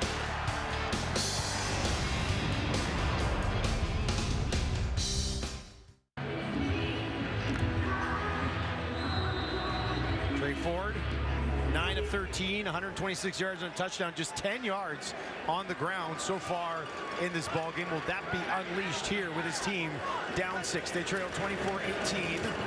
Ford gets it to Manny Arsenault, and there it is. That's a catch in 143 straight games for Manny Arsenault. I talked to him earlier this week, and he says it means a lot to him to be among all-time greats in that category. Yeah, back to July 4th, 2010 is when it all started. He has a catch in every game except one. And I asked him this week if he remembers who that quarterback was. And he said he cannot remember. He just filed that one away. Yeah. Or he might remember but didn't want to tell me. Ford, pressure up the middle. Down the field to Lewis. Trying to go up and get it. Flag on the play. Gary Peters working against him. But not in a legal fashion. Yeah, it looked like there was Pass a lot. interference, BC, number 1. Spot of the foul, first down. Looks like there was a lot of contact while the ball was arriving. He got inside position, Geno Lewis, on Gary Peters, and you see the push and the slap in the head. Now the Lions have had to do some juggling in the back end because of the injury to Emmanuel Ricumba. He is out at the strong side linebacker, and Moget is playing that spot with Adrian Green playing safety. First flag of the game against the Lions. Ford trying to make a move, in trouble and taken down. That time, TJ Lee is there for his first sack of the season. This is what Coach Campbell was talking to us about this week, saying, you know, sometimes if we're going to spy him, we'll spy him with the DB. Talking about Trey Ford. Said, because, you know, you can spy him with a linebacker, but he can beat linebackers. Oh, and this leg buckled underneath him in a weird way. Looked like that ankle that he got rolled up on a little bit. We'll keep tabs on that. Ford to Brown. A screen, trying to turn it upfield. Inside the 40, but no further. Just past the original line of scrimmage. What should be field goal range. Really no wind here. Late penalties coming out now. Kevin Brown's hot. Sure who he was tangled up with. Flags right at the end of it. Faithful was out on the field, ready to go. Well, if it's against the Lions, it might be. Clearly, this looks like it was an after the whistle deal, and those are the 15-yard variety penalties. Geno Lewis is still in there talking some trash to the BC Lions defense. Geno, 2 catches, 38 yards, but 2 big ones for his quarterback. It's real good to see that Trey Ford is okay. I mean, that leg buckled underneath him. We have a 15-yard misconduct penalty. Edmonton, number 4. It'll be a 15-yard penalty, third down. Well, that takes them out of field goal range. And it's Kevin Brown. Not sure we have a great look at it, but we'll see. Let's see. You know, all of these type of things, it doesn't matter which team or which guy, they're always provoked, and we've said this many times, but the retaliation is what the refs often see. Would have been a relatively deep field goal as far as Faithful's concerned, but Instead, it would have been a 46-yarder, which would have tied his season long. Instead, Julian will have to kick it away from the 45. Williams at the 15. Unable to get back up to the 25, but BC, fresh off a 2-and-out, will get the ball back for Vernon Adams. This was a big part of it. TJ Lee, not easy to do this. Textbook. Trap string. Time now for your Coors Light moment of chill. And this is an interesting pregame routine. AC Leonard, and this is in warm-up, getting a hot dog from the hot dog vendor. And he's so happy. He is really excited about a hot dog as a pregame meal. Of course, his teammate said absolutely not. Fuel myself for the game. Look at that. Oh, man. See, she handed him ketchup and mustard, but there was only ketchup on that hot dog, which is the way to go. Well done. You know, oh, no, I'm putting mustard on. No, not me. Never. Hate the stuff. Well, here's the problem, though. AC Leonard, 1 or 2 times throughout this game, the huddle's going to break early because he's going to have one of those hot dog, vendor belches. Yeah. So at some point. You don't want that. And the moment that happens, the huddle is going to break. Okay, ready, break. We're out. That's We're out. Coors Light moment of chill part 2. A little bit later on. I can vouch for the hot dogs at Commonwealth. They're awesome. Pretty good. Nice. Pretty good dog. 2nd and 7 for Adams. And he's in trouble again. Serezna gets there. 10th sack of the season. And back-to-back 2-and-outs for the Lions, who were rolling offensively early in this game. Well, tonight alone, Jake Serezna has caught his teammate AC Leonard. He's going to line up at that defensive tackle spot inside. This time on the other side, though, against Suk Chung. Nice swim move to get up and around Chung and then just chase down Vernon Adams. He's now tied his teammate AC Leonard. He's got 10 sacks on the season and trying to catch Matthew Betts. This kick will bounce right at midfield. Sims grabs it. Just a 35-yard kick. Flag back near the return. Come on. Jake Serezna, 10th sack of the season. Hot dog and a little bit himself there. Another somersault for Jake.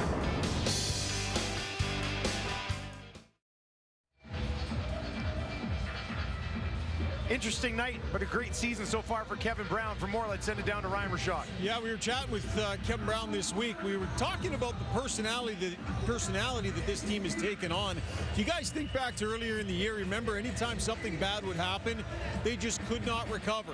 Right, it would crater the team. Well, that has not been the case over the last 5 weeks or so, and Brown was telling us he thinks it has a lot to do with the added swagger and the confidence that they have because they're flat out making plays. Well, they're in a game right now where a few bad things have happened. In fact, something bad just happened with Brown and that penalty that cost his team a shot at a field goal. So another example, guys, of adversity. It'll be interesting to see how Brown recovers from his last sequence. Bounce backs all across the league this year. Yeah, and I asked him at that point when we were talking to him how much of the Trey Ford factor is part of that and that confidence coming back from adversity. He said, in Trey we trust. Well, that got to be on a T-shirt. Warm-up shirts. Lewis to the top of your screen here. Trips to the right for Ford. They'll give it to Brown. Brown looking to the near side. Taken down, trying to lunge ahead towards the 30. Looks like they will mark him out at the 31. Yeah, and that's the way you get back at a team. Rather than retaliate, he knows that. He's going to try and, by example, just bounce back from that penalty. Go out and get a good gain off first down. Great field position to start here for Edmonton. There was a flag on Quincy Mauger on the return, and that is why Edmonton was starting down inside the BC 40. 2nd and 3 from the Lions 31. Home side down 6. Ford Look out. Plays it out there. Peters all over it. Nowhere to go for Kyron Moore, and that will bring up third down for Edmonton. It looked like Gary Peters, he's way off, so I think this is a sort of a hot thought for Trey Ford. He thinks that Moore is going to be so wide open because Peters had lined up 15 yards deep, but he was coming downhill the whole way before the ball was even thrown. Very close to taking that to the house the other way. Faithful this time. We trotted out from 42. He made from 41. He missed from 41. That miss was from inside the left hash. This one inside the right from 42 yards for Faithful. And he bounces back. And we've got a 3-point ball game at Commonwealth. Just a wonderful way for fans here to enjoy a football game tonight.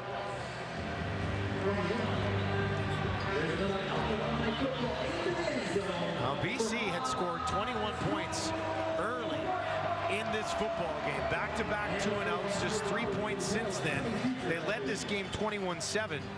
And they've kind of stalled a little bit here, haven't they? Seems like Edmonton's been getting some pressure now. Well, you know, I think you mentioned it in the first half. The Edmonton defense kept them hanging around in the first quarter and then started turning the ball over a couple of times. That gave the offense a chance to get some traction. That's why it's a 3-point game just like that. This defense much better second quarter and into this third. It's 21-7 at the end of the first quarter. BC Lions are 7-0 this season when leading after the opening 15 minutes. Williams already had a big return in this ball game, almost for 70 on a punt. And they'll trot out here to kick it away to him again. Just thinking back to Williams against Ottawa. Unreal. I was watching that game as a fan on the couch at home, man. And that was an amazing finish to that game. We got another good finish shaping up here this evening. And they will try to kick it away from Williams. He wants to come get it. Mackey takes it just inside the 30. And Mackey plows his way back outside the 40. And Vernon Adams, 207 yards, couple touchdowns, couple of picks. Well, both the quarterbacks, as Maddie mentioned at halftime, both these quarterbacks can change this game in the blink of an eye, really. I mean, they can either do it with their legs or their arm. You know, the big play potential of this BC Lion offense and this receiving core. No passing yards for Adams yet in the third quarter. He's hit 305 games in a row. On the run to his right. Hatcher! That's rare. In and out of the hands of Keon Hatcher. Yeah, you know, I think this is just Hatcher trying to turn it up just before he secures the catch, and this happens even to the best of them. You come back, you want to turn and start running. See how he turns his head? He's starting to look where he wanted to go and hadn't secured the ball just yet. It's a split-second difference, but it happens. Crowd at Commonwealth trying to get behind this home defense. Second and 10 for Adams. Three options to his right. Looks over the middle. Throws over the middle. Tight window. And a completion down inside the 51st of the game, I do believe, for Hollins. Best throw of the night for Vernon Adams. He knifes this one in. I mean, this is a laser down the middle. He gets a throwing lane because his interior of his O-line opened up that throwing lane for him, but he throws a rocket. That was self-defense by Hollins. Right in between Niles Morgan and Jake Taylor for 21 yards to Hollins. First and 10, Edmonton 48. Mizell, a huge hole, down to the 30, to the 20, all the way to the 10. Touchdown, BC. Second of the game for Mizell. And the Lions open it up courtesy of 48-yard scamper from the running back. Jarrell Broxton and David Neville wanted to get bigger up front for this reason, to get a good push on the offensive and defensive lines to try and win the line of scrimmage. And they put big David Neville out there. And boy, you look at this and Taquan Mizell not touched. I mean, not touched. Yeah, where was everybody, right? Clear path for 48 yards to the house. Sean White to restore a 10-point BC lead. No problem. Back and forth we go. Well, here, take a look at this. Jarrell Broxton, David Neville, and a kick out by Michael Couture. Here's the out block, the down block here by Neville, and then the center's going to come around and get on the second level on Konar in Couture. So you got the kick out block right there by Broxton. You got Neville on this big inside seal block, and then Couture gets out on Konar. I mean, when you're a coach in OC and you got the whiteboard up, that's how you draw it. And you go, okay, guys, if we block it up like this, our running back's going in untouched. He goes in all by himself. And the problem with it defensively is by the formation, Niles Morgan had lined up way over at the other side of the formation. That was just by design. I don't know what it is about Edmonton, but Mizell fits in well against this Elks defense. 93 yards in the first game of the year, 117 his season high in the second game. He only had 2 touchdowns on the ground this season, actually 1 touchdown on the ground this season coming into this game. He's got 88 yards on 9 carries and 2 touchdowns so far in this one. Now we've still got more than a quarter remaining. Edmonton will have a chance to answer back themselves. Purifoy on the return. Lucas Purifoy to midfield. How's this for an answer? All the way down to the 50. And field position delivered by Purifoy.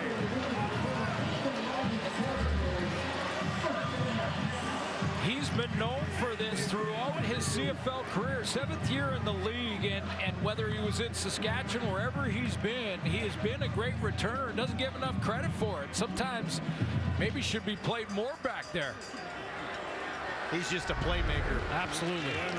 And knew the importance of the moment after the score by Mizell to make a play for his team to give them that belief again. 42-yard return. Drive starts on the BC 49. Ford wanted a shot. Now he's going to take off. In trouble. Tracked down and taken down heavily. It was Betts who got there, and Ford looked like he was in pain. His center will pick him up immediately, and I don't think that'll be a sack. Got back to the line of scrimmage, but no further. Matthew Betts has been the guy who's, as Dave Sanchez mentioned at halftime, he's been the guy that has been tracking him down. This time he's double teamed. They double teamed Betts because he was cut loose in the first half. And yeah, it looked like again Ford went down awkwardly. He had to get his helmet all straightened out after that tackle. Got back to the line of scrimmage, but they are giving Betts a sack, his second of the game. Here's Ford. Near side, finds his running back Brown. Brown, though, will be contained just outside the 45. And pushing and shoving Edwards Cooper in there. Well, there is some fire at Commonwealth tonight, isn't there? Well, there is, but it's a 10-point game. It's a 2-possession game, which, as we've seen this year, is nothing to come back from. But Matthew Betts is flying around the field. I mean,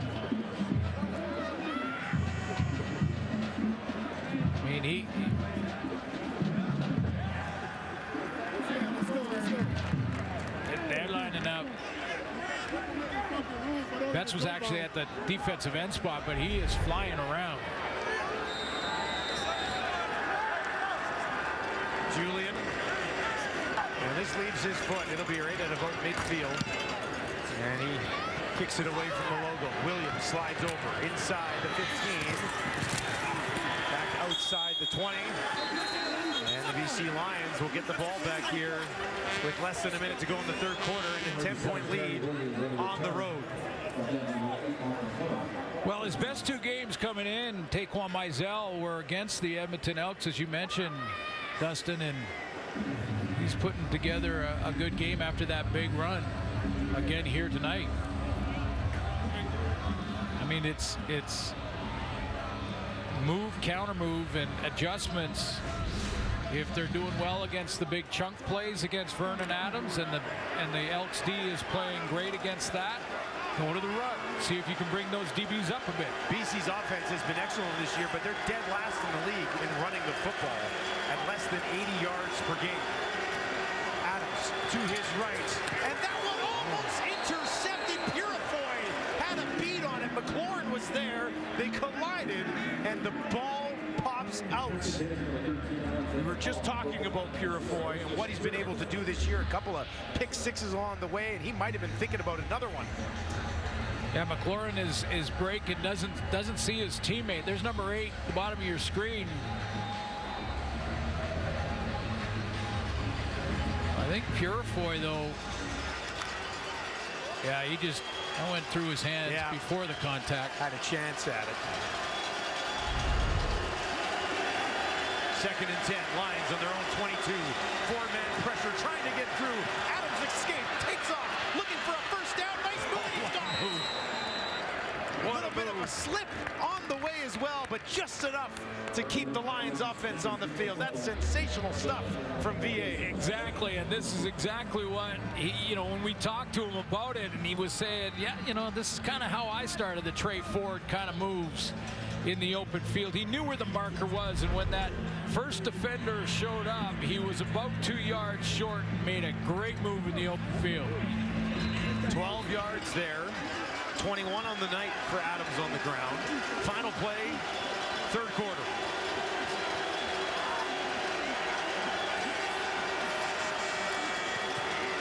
Mizell up the middle. A yard, maybe. Not much further. Well, don't you go anywhere.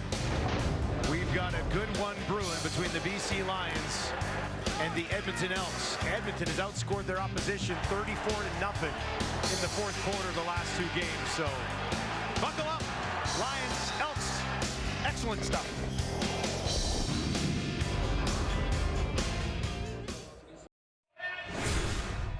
BC Lions on the road with a 10-point lead against Edmonton, 31-21. Edmonton still hanging around here. They've looked after the football. BC really hasn't. Yeah, they've got that fight in the dog right now. They're not going away. And, the quarterback sacks 4 for Edmonton and turns into those turnovers 3 for the BC Lions. But, Vernon Adams still on pace for a 300-yard passing game, although 2 of his 300-yard passing games in the last 5, they lost.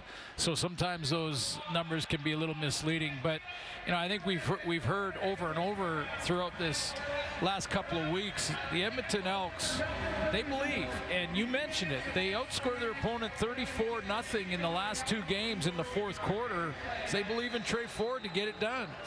So their defense is still battling. They've overcome bigger deficits than the 10 that they face right now. BC, though, is 8-0 when leading going into the quarter. Mizell on a check down, and he will be stopped short of a first down by about a yard, maybe a little bit. Yeah, how short? Rick Campbell's taking a long look at this. Edmonton's looks like they're putting their punt return team out there, but I'm not sure the Lions have made that decision yet. He wants to see. I think he said, let's go for it. That's exactly what he said.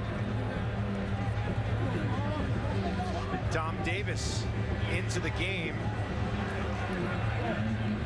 I know VA handled a little bit of short yardage stuff earlier in the game, but big moment here, 3rd and 1. Full yard. We don't know what's coming. At least a yard. Dom Davis. Push ahead here, looking for a big yard, and it looks as though, was that the BC Lions? Like one of their offensive linemen may have jumped. And I do believe that will bring this punt team out. Flintoff is already on the field.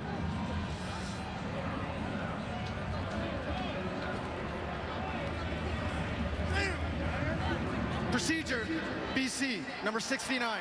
It's a 5-yard penalty, remains 3rd down. Yeah, I think you'll see some early movement here from a couple of BC Lion offensive line. It was Broxton that they picked out of that, yeah. Broxton on the left side. There were a couple of players with early movement on the right side as well. CJ Sims awaits the return. And the punt from Flintoff. A little bit shorter this time. This bounces at 38. One hopper to Sims. Sims breaks one tackle, trying to find the edge after a 38-yard kick. And decent field position for Edmonton. CFL on TSN continues tomorrow with another doubleheader. Catch the Alouettes versus Stampeders.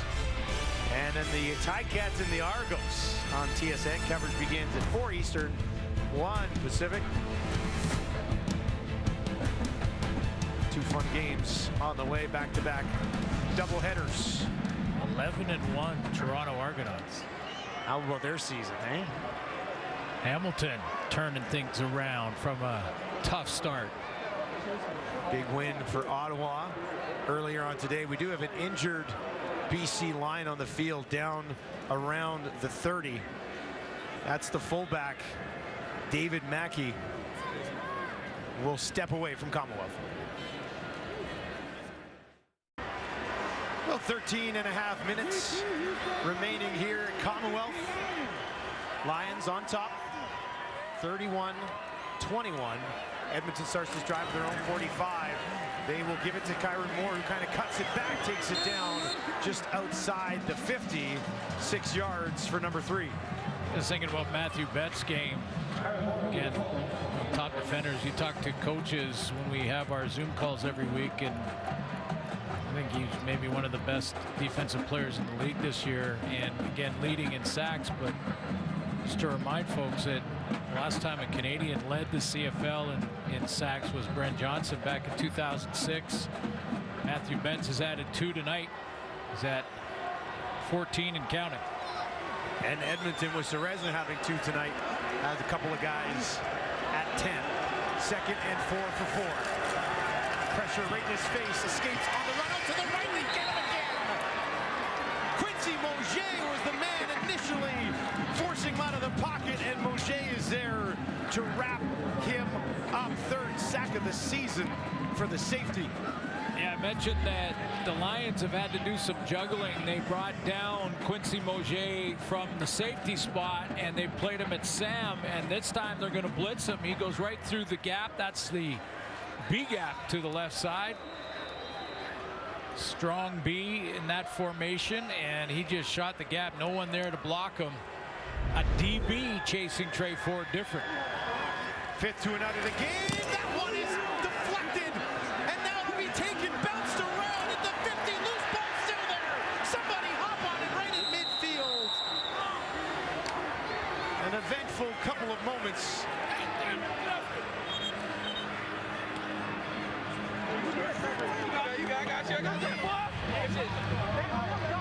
BC. Pittsburghers on it.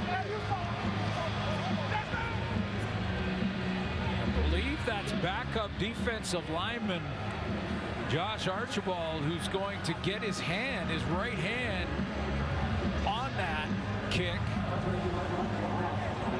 Justin McInnes, who's on the kick return team here, he thought he was going to kick it or catch it in stride and go and score with it. And then it bounced around. Yeah, he was thinking grab it on the run and go. Midfield is where BC starts this drive, looking for a little bit more breathing room. Adams, Mizell wrapped up at about the 50 by Niles Morgan. Big Morgan remains down on a knee. Yeah, Big Suk Chunk got out in front of that one. Screenplay. Mizell now over 100 yards of offense. 118. 28 through the air, 90 on the ground. It's going to show that BC can beat you in different ways. It's usually an air show with Vernon Adams, but at least for today, starting to establish a little something with Mizell. Well, 4 sacks against Vernon Adams, forcing a couple of turnovers. So Jordan Maximic says, okay, well, let's get our tailback involved, either running the ball or in the screen game. So you're letting the defenders get up the field, throwing the little screen in behind them, and let 25 do some work. Leads the team in catches. Yeah. Today. Yeah, I mentioned Suk Chung got out in front of that screen, and he got clipped on the tackle. So both Niles Morgan and Chung are going to have to go out now for 3 plays at least. They look like they're okay. That's 2 all-star players. Yeah, 2 of the best in their position. Big second down here. BC needs 4. They work from the Edmonton 49. 3 options to the top of your screen and the right of Vernon Adams. That's where he goes. And is that held on to by Hatcher? Yes, it is. That came in with some heat. Edmonton tried to close, but Hatcher hangs on 6 yards. Yeah, Kai Gray tried to close. Hatcher's the middle receiver in the trips formation to the right. He just sits down, and Kai Gray was closing quickly. Hatcher, 4 catches for 91 yards. First down, BC. 4 receivers to the wide side left. They'll hand it off to Mizell again, and he picks his way awfully close to another BC first down. Probably give him about 9 here. Great blocking on the left side of the O-line here. There's the A gap, there's the B gap, there's the C gap. And when the stunt goes into the A gap, as I mentioned, into that B gap, I should say, that's when Mizell hits C. He just widens it, takes it up that extra gap to the outside. Push ahead for a first down. And an important drive here. Now, it started at midfield, but for BC, clock will tick down as the offense remains on the field. Still a ton of time in this ballgame, though. Vernon Adams is driving forward for that new set of downs. A gap, B gap, C gap. So many gaps. Trying to keep track of them. Well, they're strong and weak. A gap strong, A gap weak. The Edmonton 31. Steady die to Mizell. This time he runs into Serezna in high traffic area, and Jake will take the tackle. Gaps canceled. Gaps canceled by the Elks defense.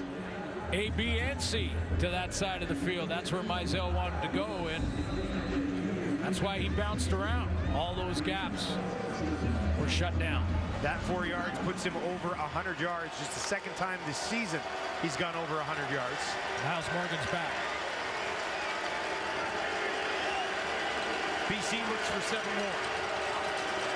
5-man rush from Edmonton. Adams hit as he throws. After completion, just outside the 10. Back to Hollins for the second time today.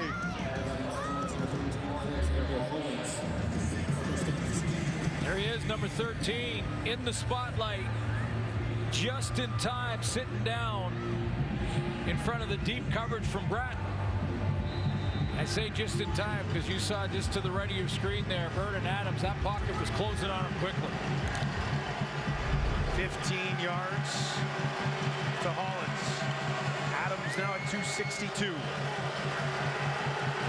Another trip inside the red zone for the visitors. Back to Mizell inside the 10 and a little bit further. Started weak side B, and Mizell took it to strong side C. You got AB to the weak side because that's the short side of the field. Mizell's going to start at the weak B. He's going to start at the weak B and then bring it all the way back to C gap to the field. McKinnis over there grouping in the blocking scheme. 5 yards, 2nd and 5 from the Edmonton 8. 7 minutes left in the ball game. And flags here. And the whistles blow as Adams gets the ball. They may not get this off in time, maybe. Time count violation. BC, number 3. It's 5-yard penalty. Remains 2nd down. Changes things a little bit, backs him up. 2nd and 10. Not a penalty-free game, but only 4 penalties on either side in this game. Jake Taylor is playing safety for Purifoy right now. We'll see if Adams attacks that area of the field. Pressure from Edmonton. Adams on the run. Heaves it out far side. And it's Catoy who, of course, hauls it in. But he will be stopped short of picking up a 1st down. And Sean White will roll out for a field goal attempt. Brought the safety down. This is a good call defensively by the Elks because the safety has been changed. That's the rookie out of University of Alberta, Jake Taylor. He's playing for Purifoy. So in this situation, blitz him. Blitz him. It takes away all the read possibilities, puts pressure immediately on Vernon Adams. Just send that safety blitz, make him throw hot, make the tackle. Short one for Sean White. Hit from 12 earlier, this one from 17. And Sean White is able to knock it through. Trey Ford has a hill to climb as they trail by 13.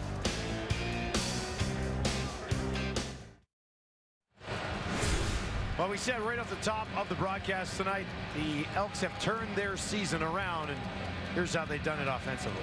Yeah, the last 6 games with Trey Ford in there, almost 30 points per game. Need another major to get to that. You know, his stat line usually is around 170 yards passing and around 80 or 90 yards rushing. He has 10 yards rushing tonight. Now he's going to heave one way down the field. And is that intercepted? They're going to say no. Edwards Cooper working against Gino Lewis. Went up, tried to get it, might have come down out of bounds. Real height advantage here for Gino Lewis, but give full credit to Jalen Edwards Cooper. He stands at 5'11". Big Gino Lewis is winning more of those than he loses. Let's see if Edwards Cooper is in bounds.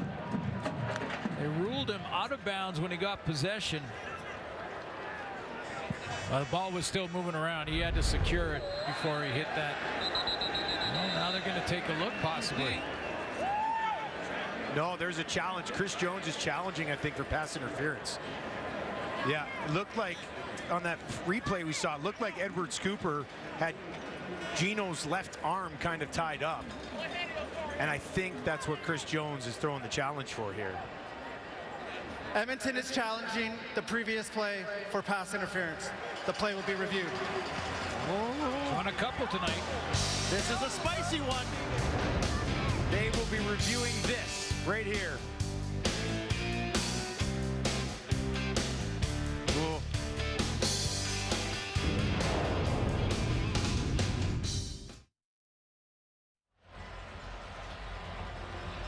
Well, the command center has been going to work here while we were away. Here's another look at this review for pass interference.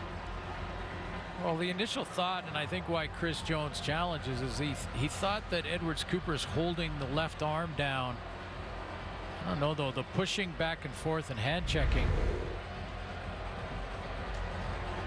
Good battle, back and forth. Huge moment in the game. Let's get an answer.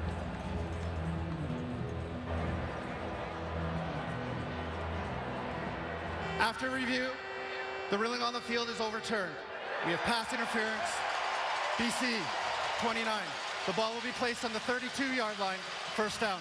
So a couple of reviews automatic and a couple of challenges. Chris Jones is improving on his record in that regard. He's now 3 of 9, yeah. Yeah, I mean, this is, you know, and I think, again, it was just Edwards Cooper holding down the left arm before the ball arrived. And then when the ball was just about to arrive, they were both hand checking. That's why I thought, maybe they wouldn't have enough to overturn that, but they felt that number 29 held Gino Lewis's arm down. 5.5 to play. 38-yard swing on the PI against Edwards Cooper. Down to the BC 32. Ford. Flushed out of the pocket.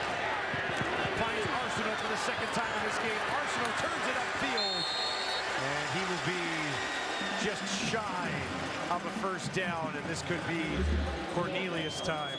Well, Second and short. What you like about Manny Arsenault here is he's going to catch. He's a check down for Trey Ford here, but watch how his football IQ kicks in. He first of all fights for every inch he can get, then he pops up quickly because they're fighting against the clock too, down 2 possessions, and he's trying to lead the team saying, hey, forget celebrating, let's get back and get to work. 2nd and 1. Cornelius pushing ahead, lunges over the pile, and that should be enough for an Edmonton first down. Saw AC Leonard lurking around at the end of that. Well, I was like, there's no way they do it again. Touchdown to AC Leonard last week. Just over 4 minutes left. Edmonton's got to be in touchdown mode here. Trailing by 13. I'd love to score maybe before the 3-minute warning as well. One before the warning and then close it to 1 possession. 60 seconds to do that. Ford tosses it out to Kyrie Moore. And Moore turns it down inside the 20 into the red zone. A little bit further here for Edmonton. I think if he gets it to him a little bit earlier, he might have a bigger play. I think Trey Ford Timeout, Edmonton. just holds the ball for a pump fake or two, thinking maybe I'll take a shot at the end zone right here, and then gets it to Moore. But that gave the Lion defenders a little extra time to get over there. Timeout called by Edmonton. Darius Jackson combined with Trey Ford have brought life to the Edmonton offense, brought life kind of back into the fan base Timer, as well. please reset the clock to 3 minutes, 44 seconds. The one thing you got to know 3:44. that Darius Jackson is helping is that he played the position. That Trey Ford, a real young quarterback, trying to help him grow and develop and evolve, become a great passer as well as a great runner, and having played the position certainly helps. 2nd down, 6 to go. Ford looks to Gino in the end zone. Incomplete. Lewis got turned around. Couldn't make a play on it. Looked like he had a step in behind the defender as well. Yeah, he just stumbled. I mean, he's trying to turn his body around here, a little double move on Gary Peters, and now he's got to flip his hips and get back, and he stumbles. If he doesn't stumble, he tracks that down. It's a touchdown.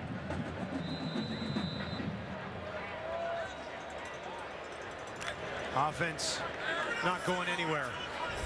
3rd and 6. Pretty much got to have this. Clock ticks down towards 3 minutes. 3 options to the right now. Arsenault over in the slot to the left of his quarterback. Ford, 5-man pressure. Looks to Moore, who lays out to get it. Wow. First down, Edmonton. That's big. What a catch. What a catch by the guy they call Swerve. He has to go down and get this one. He lays full out to get it, get the arms underneath, so there's no decision. Ford. Quick pass, touchdown! 2nd of the game for Mitchell, and the Elks aren't done yet.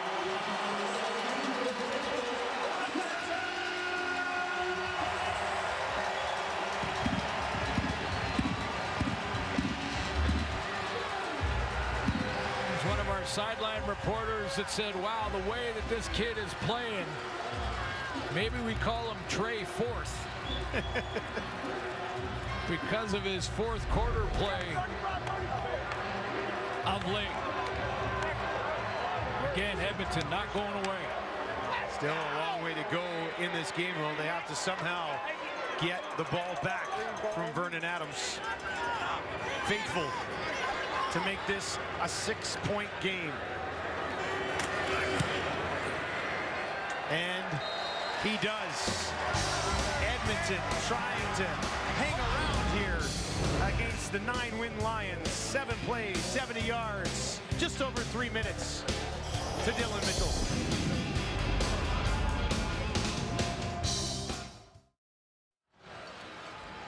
Take a look at Sione Tehama here, the defensive end. Matthew Betts is taking a play off because he needed to get a rest on the sideline. Tehama's not even rushing Trey Ford. And David Menard, who had come in for Matthew Betts, he is real slow. And the reason is they think they're going to be quarterback draw down here and they're going to have Trey Ford run. He has tons of time to sit back there very comfortably and throw that touchdown strike. Williams on the return. Flag on the play. She takes it all the way back out to the 40, but a flag lays on the field at the 32. During the return, holding, BC, number 34. It's 10-yard penalty, first down. There's David Mackey. Good news that he's healthy. He was banged up earlier in the game. So Vernon Adams comes out trying to put together a drive to seal away their 10th victory of the year. Hey, quarterback will tell you, you got the lead, you got to just take the ball and grind the clock. Leading inside the 3-minute warning. A lot can happen inside the 3-minute warning.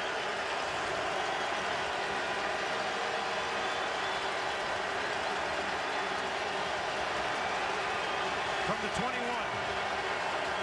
They'll hand it off. Mizell, Edmonton all over it. Back to the line of scrimmage. No further. 2nd and long. Rick Campbell, head coach of the BC Lions, trying to keep pace with the Winnipeg Blue Bombers in the West Division. And if they can finish this game and win it, they clinch a playoff spot. Not necessarily home field yet, but a playoff spot. It's one step along the way, right? Absolutely. Clinch the playoff spot, go from there. Edmonton fighting to stay in the playoff race and could take a lead on Calgary. They play tomorrow night. BC 11 of 19 on 2nd down. None bigger than this. 4-man pressure. Adams escapes the pocket, takes off on his own, looking for a first down. He's got it. VA slides at the 40, and Vernon Adams Jr. Precious moments off the clock, courtesy the quarterback. Well, one more first down. Watch Vernon Adams see the running lane right down Main Street on the hash marks. Breaks to the left. Got down after first down. Territory, knew exactly where he was. He needed 10. He got 18. And then didn't take the hit. Again, smart decision right there. 1st and 10 from the Lions, 39. Less than 2 minutes to go. 4-man pressure again. Adams wants to throw. He does, and that is broken up. Clock will stop. He was looking for the fullback, Mackey, down the field, and it'll be 2nd and 10. Well, that's a long way for him to go. Remember, David Mackey also hurt his knee on a punt cover team, and he's running this deep out with Ed Gainey cutting underneath it. That you don't see very often. Fullback that far down the field in the passing game. 2nd and 10.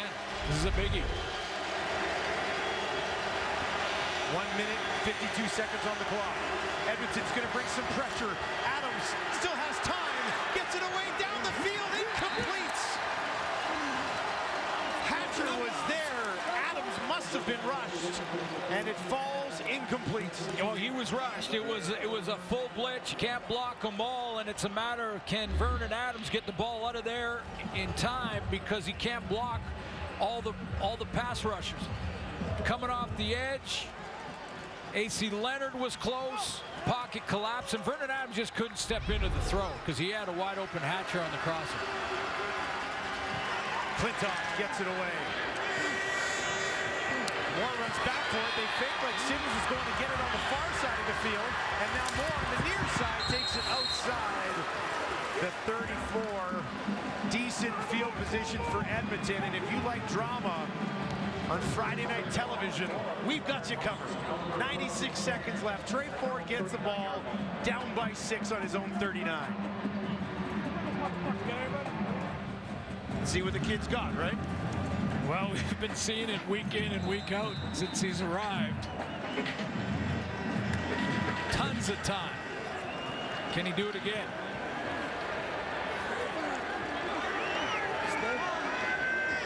Four options out to the wide side left. Ford dumps it off to Brown. Can he get a block?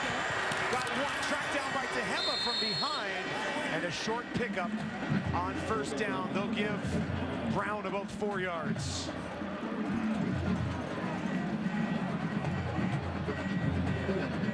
Got to get into the huddle quickly now.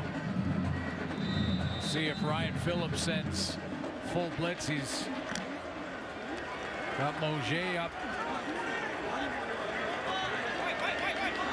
2nd and 6. Empty backfield for Ford. Looking for Brown again. Off of his hands. And incomplete. He had to drop it in over the outstretched arms of Ryder Varga. And Brown couldn't haul it in. Matthew Betts is back on the field, and Matthew Betts is the guy that's going to cause the problems again for Trey Ford. Just having a huge game, number 90. When he had all that time and threw the touchdown on the previous series, Betts wasn't on the field. Back-to-back passes to the running back here. 3rd and 6 to keep their hopes alive. 4 options, now 5 out to the left for Ford. 3-man rush. Ford in trouble. Tehema coming after him, and he gets him. Tioni Tehema wraps it up for the BC Lions. Ford could not escape, and BC's defense has the last laugh. This was the similar to the first quarter. Reset the clock. When they would set the defensive ends, cut him loose. Just say, don't worry about contain. Don't worry if he escapes. Just go after him, chase him down, and you'll see Hladik now is the guy in the middle that is there to try and mirror Trey Ford. So they go back to that first quarter strategy, and they just let the defensive ends get after it. But Tioni Tehema catches him from behind, and you're not going to say that about Trey Ford very often. Doesn't happen very often. Just 13 yards rushing for Trey Ford in this football game. Now back to Mizell on the ground. Takes it inside the 35. Considering what Ford has done on the ground so far since taking over, this is a remarkable performance by the BC defense. Well, and it's a bit of a blueprint now. You know that all the rest of the teams that Edmonton will play, they got Toronto, Montreal, and Winnipeg. Timeout, Edmonton. I'm not sure, did they run a designed play for Trey Ford to run the ball tonight? I don't think so. Yeah, I don't remember just a called quarterback draw. Quarterback run in any way. Didn't get him outside on the edge as much as they have in the past as well. Getting him out on the run to his right. Exactly. And things up.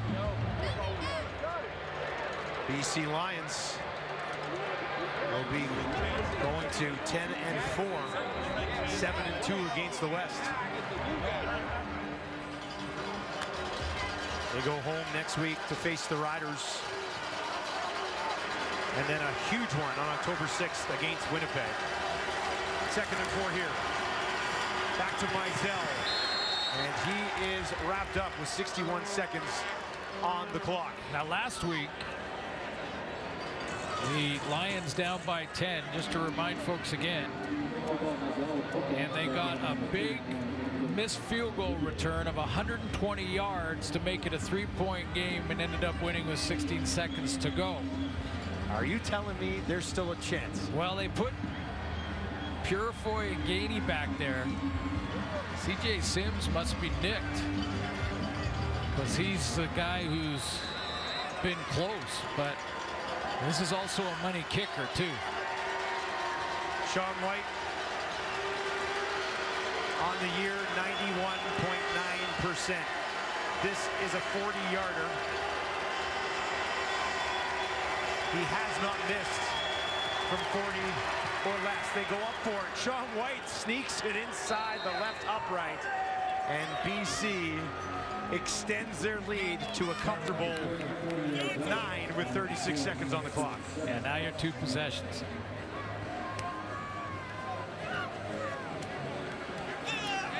Campbell trying to close this thing out.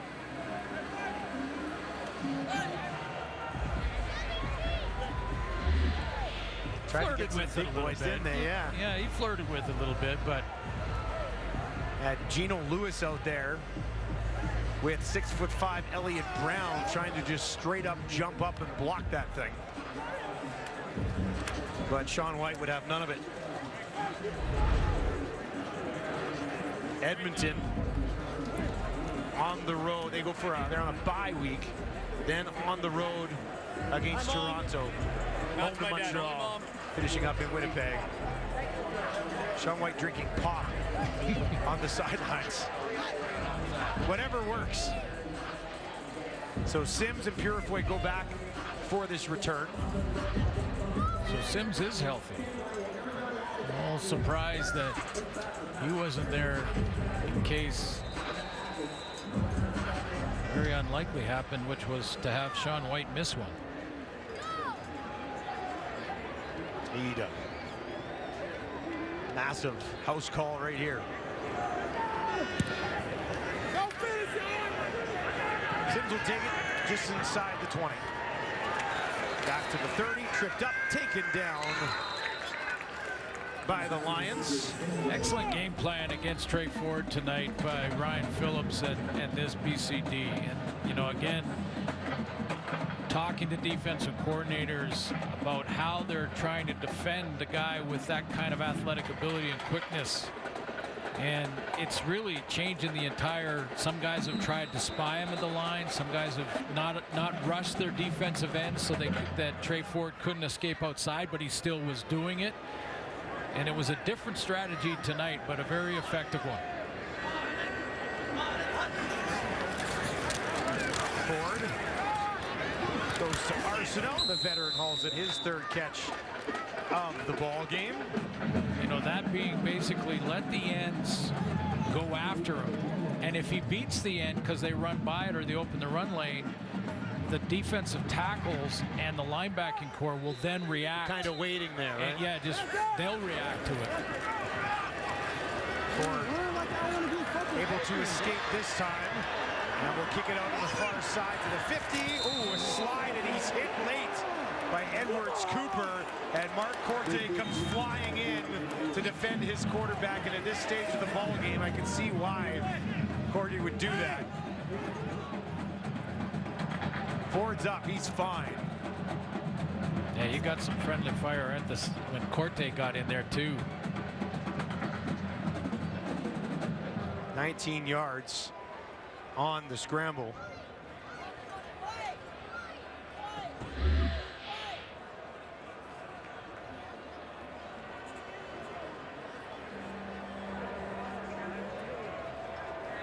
No, clear. It's definitely a penalty against Jalen Edwards Cooper.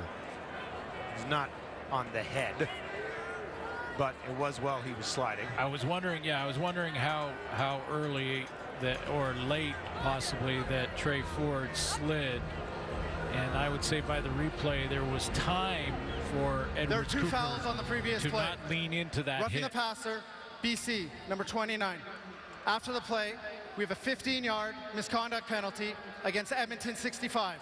It'll be first down. Corte hit Cooper. He went flying into the legs of Ford.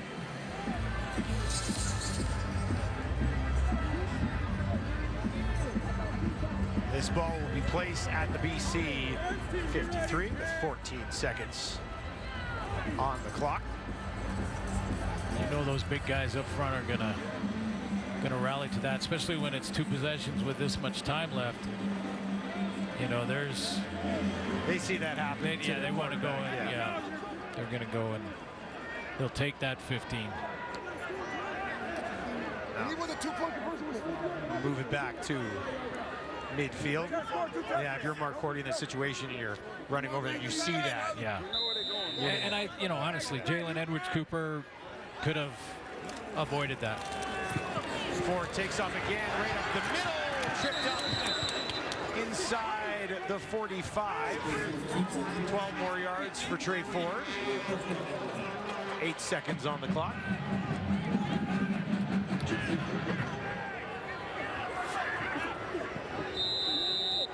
And He just downs it. Down it. 7 seconds. And Dean Faithful is going to come out here and attempt a field goal, which will mean a lot for some of you watching tonight.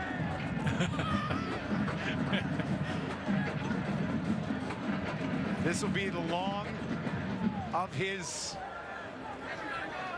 career.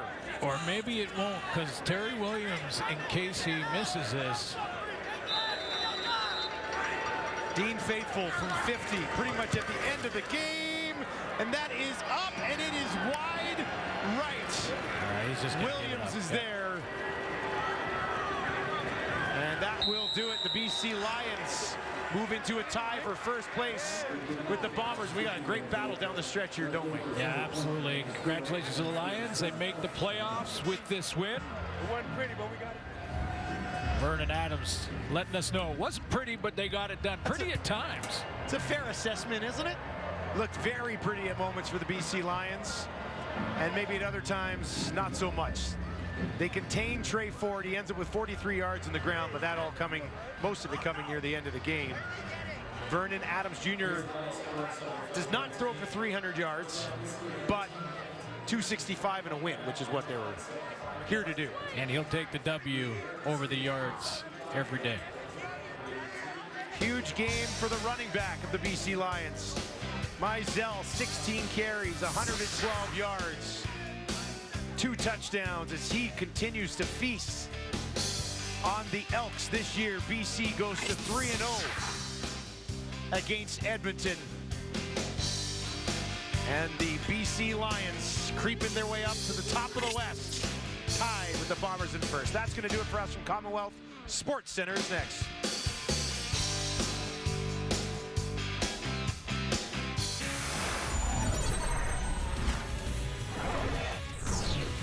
Come on in. Welcome to Sports Center. Jermaine Franklin, Laura Dykin here with you, and it was a fantastic doubleheader for Friday Night Football. 3 Western teams in action, the Riders and Red Blacks, but of course we're going to start with the game we just saw, the BC Lions and the Edmonton Elks. Now, the Elks, they hadn't scored a single point against BC so far this season. That's 2 games, 0 points.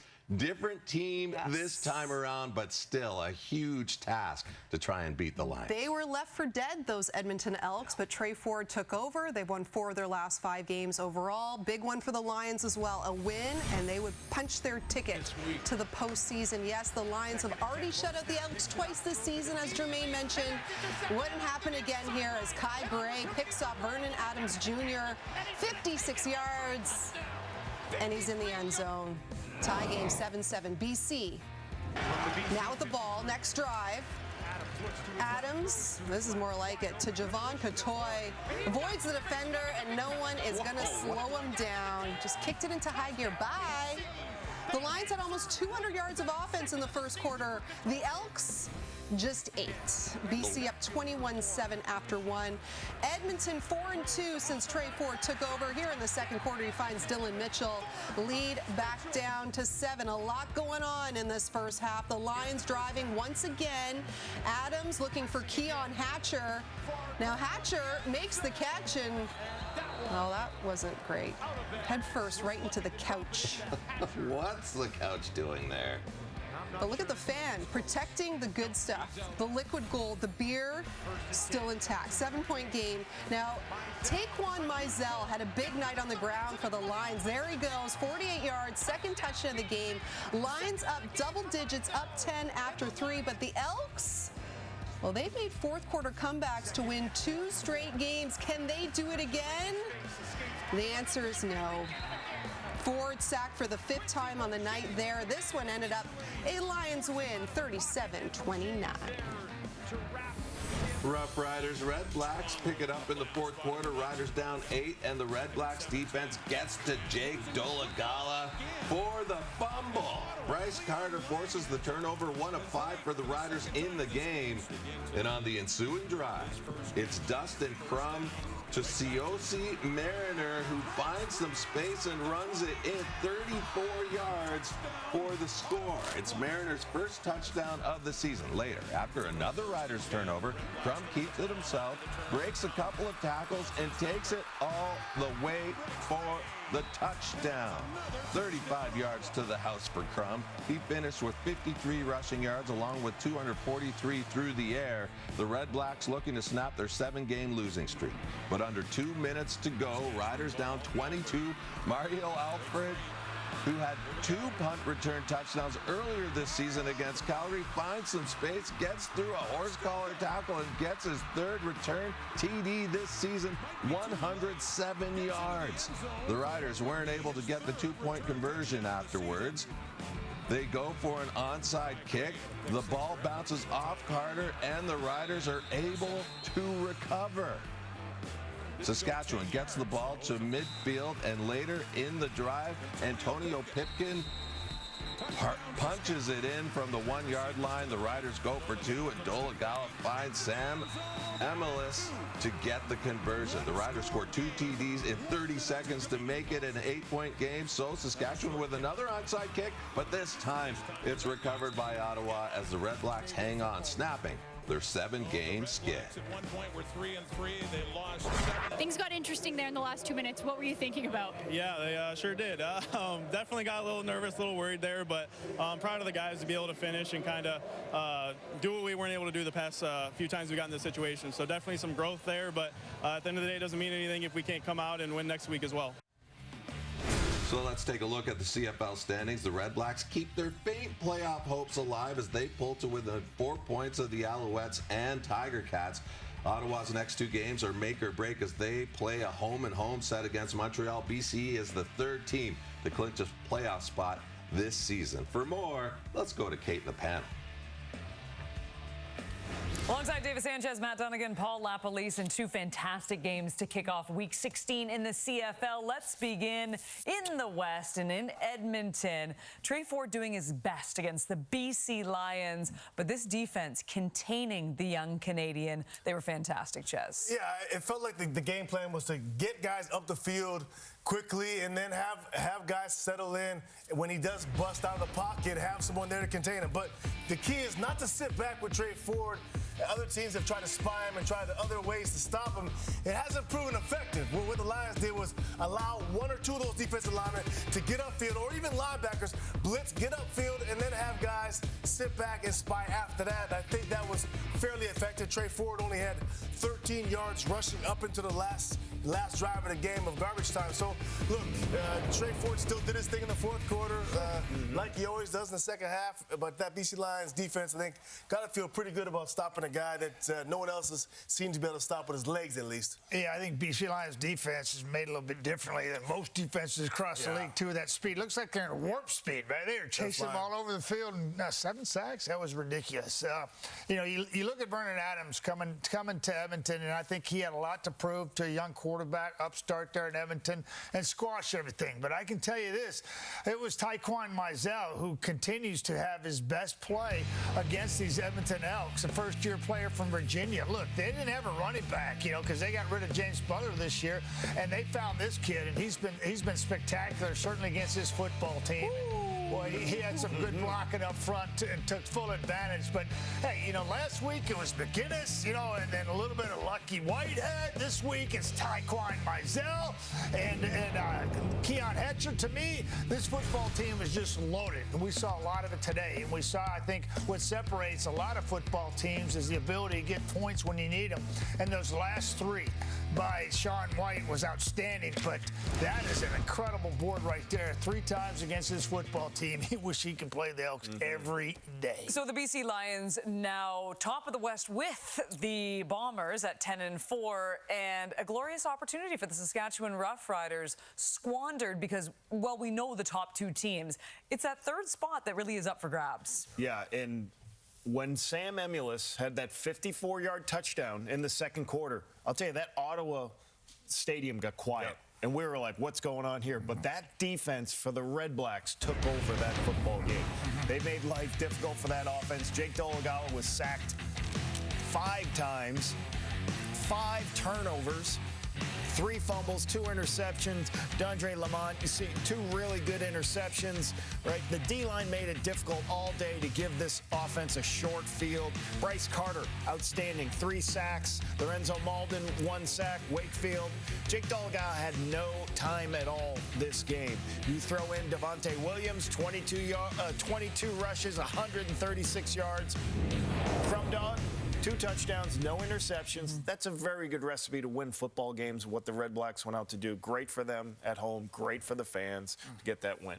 And great for the Calgary Stampeders as well, Absolutely. who watched that game and thought to ourselves, we're still in the hunt for that 3rd spot. It's going to be fascinating coming down the stretch, and some fascinating games coming up Saturday as we send it back to SportsCenter. Yes, a big day for the Lions D. Matthew Betts with a pair of sacks. Here he is, new on SC with our Ryan Rashog. Matthew, was a pretty scrappy game back and forth. What do you like most about the way your team held on tonight? I'm happy we won, and I'm happy we just stuck together this whole way through. I think we were up by 7 or 10 at the half. Came into halftime and everybody just stayed composed. Knew what we had to do to win this game. It was a true team win. Offense started off strong. Defense held them up at the end.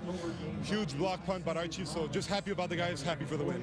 Under 100 yards running against up on the board. Playing against a quarterback that loves to take it and go. What'd you do so well against their run game? Well, obviously, I mean, they had heavier packages and we were ready for that. I don't know, it's just team defense. I mean, everybody needs to fit accordingly, and I mean, if every hole is taken, I mean, it's easier to tackle that way. So it's just true team win. Happy we won, and yeah, the plane ride home is going to be fun. I bet. Big picture, you clinch a playoff spot with the win. I know you knew you were going to get there, but that has to feel good. Feels great. I'm sitting right next to Lucky Whitehead in that plane tonight, so won't get much sleep, that's for sure. All right, enjoy the ride home. Thanks. Thank you. I thought he was going to make some joke about sitting next to Lucky is lucky. It's good luck, but I guess there's other stories. Exactly. We've got another CFL doubleheader for you on Saturday. Here are the odds powered by FanDuel. The Alouettes and Stampeders kick things off. Montreal, a small favorite, despite having lost 4 straight. Then it's the battle of the QEW to cap off the week. Of course, that's Ticats and Argos. And new on SC, we've got Ryan Rashog with Vernon Adams Jr. Well, some adversity to work your way through with the turnovers, but the offense kind of found its rhythm. What did you like about the perseverance in your group? Yes, sir, man. I just want to thank God, for the abilities, the talents he's blessing with, man, to come out here and do what we do. All of us on this field, man, both the Elks and the Lions team, man. But it was tough, I think our team played pretty well. I got in the lull there and was up and down in the second and third quarter. I got to be better for my team. But we fought through it. It wasn't pretty, but we got it done. Late in the game there, you had a huge down. You ran for 18 yards at an absolutely critical moment. Just take us through that and how much of a difference that made. Yeah, the middle opened up. The guys were back far enough, and I felt like I go get the first down, and that's what I went to go do. After the game, I saw you taking a picture there with Trey Ford. Obviously, there's a lot of mutual respect there. Just a thought on him and what the Elks have been able to do here, turning it around. Yeah, man, he's a dude, man. I love watching him do what he does. I told him before the game, I said, don't do too much today, but do what you do, man. Keep having fun, man. The Elks need to pay him, and he's going to be good here for this city. Heading to the playoffs, how's that feel? Feels amazing. Feels amazing, man. Second year in a row. God is good. Appreciate your time. Thanks. Thank you. God bless. Go Lions.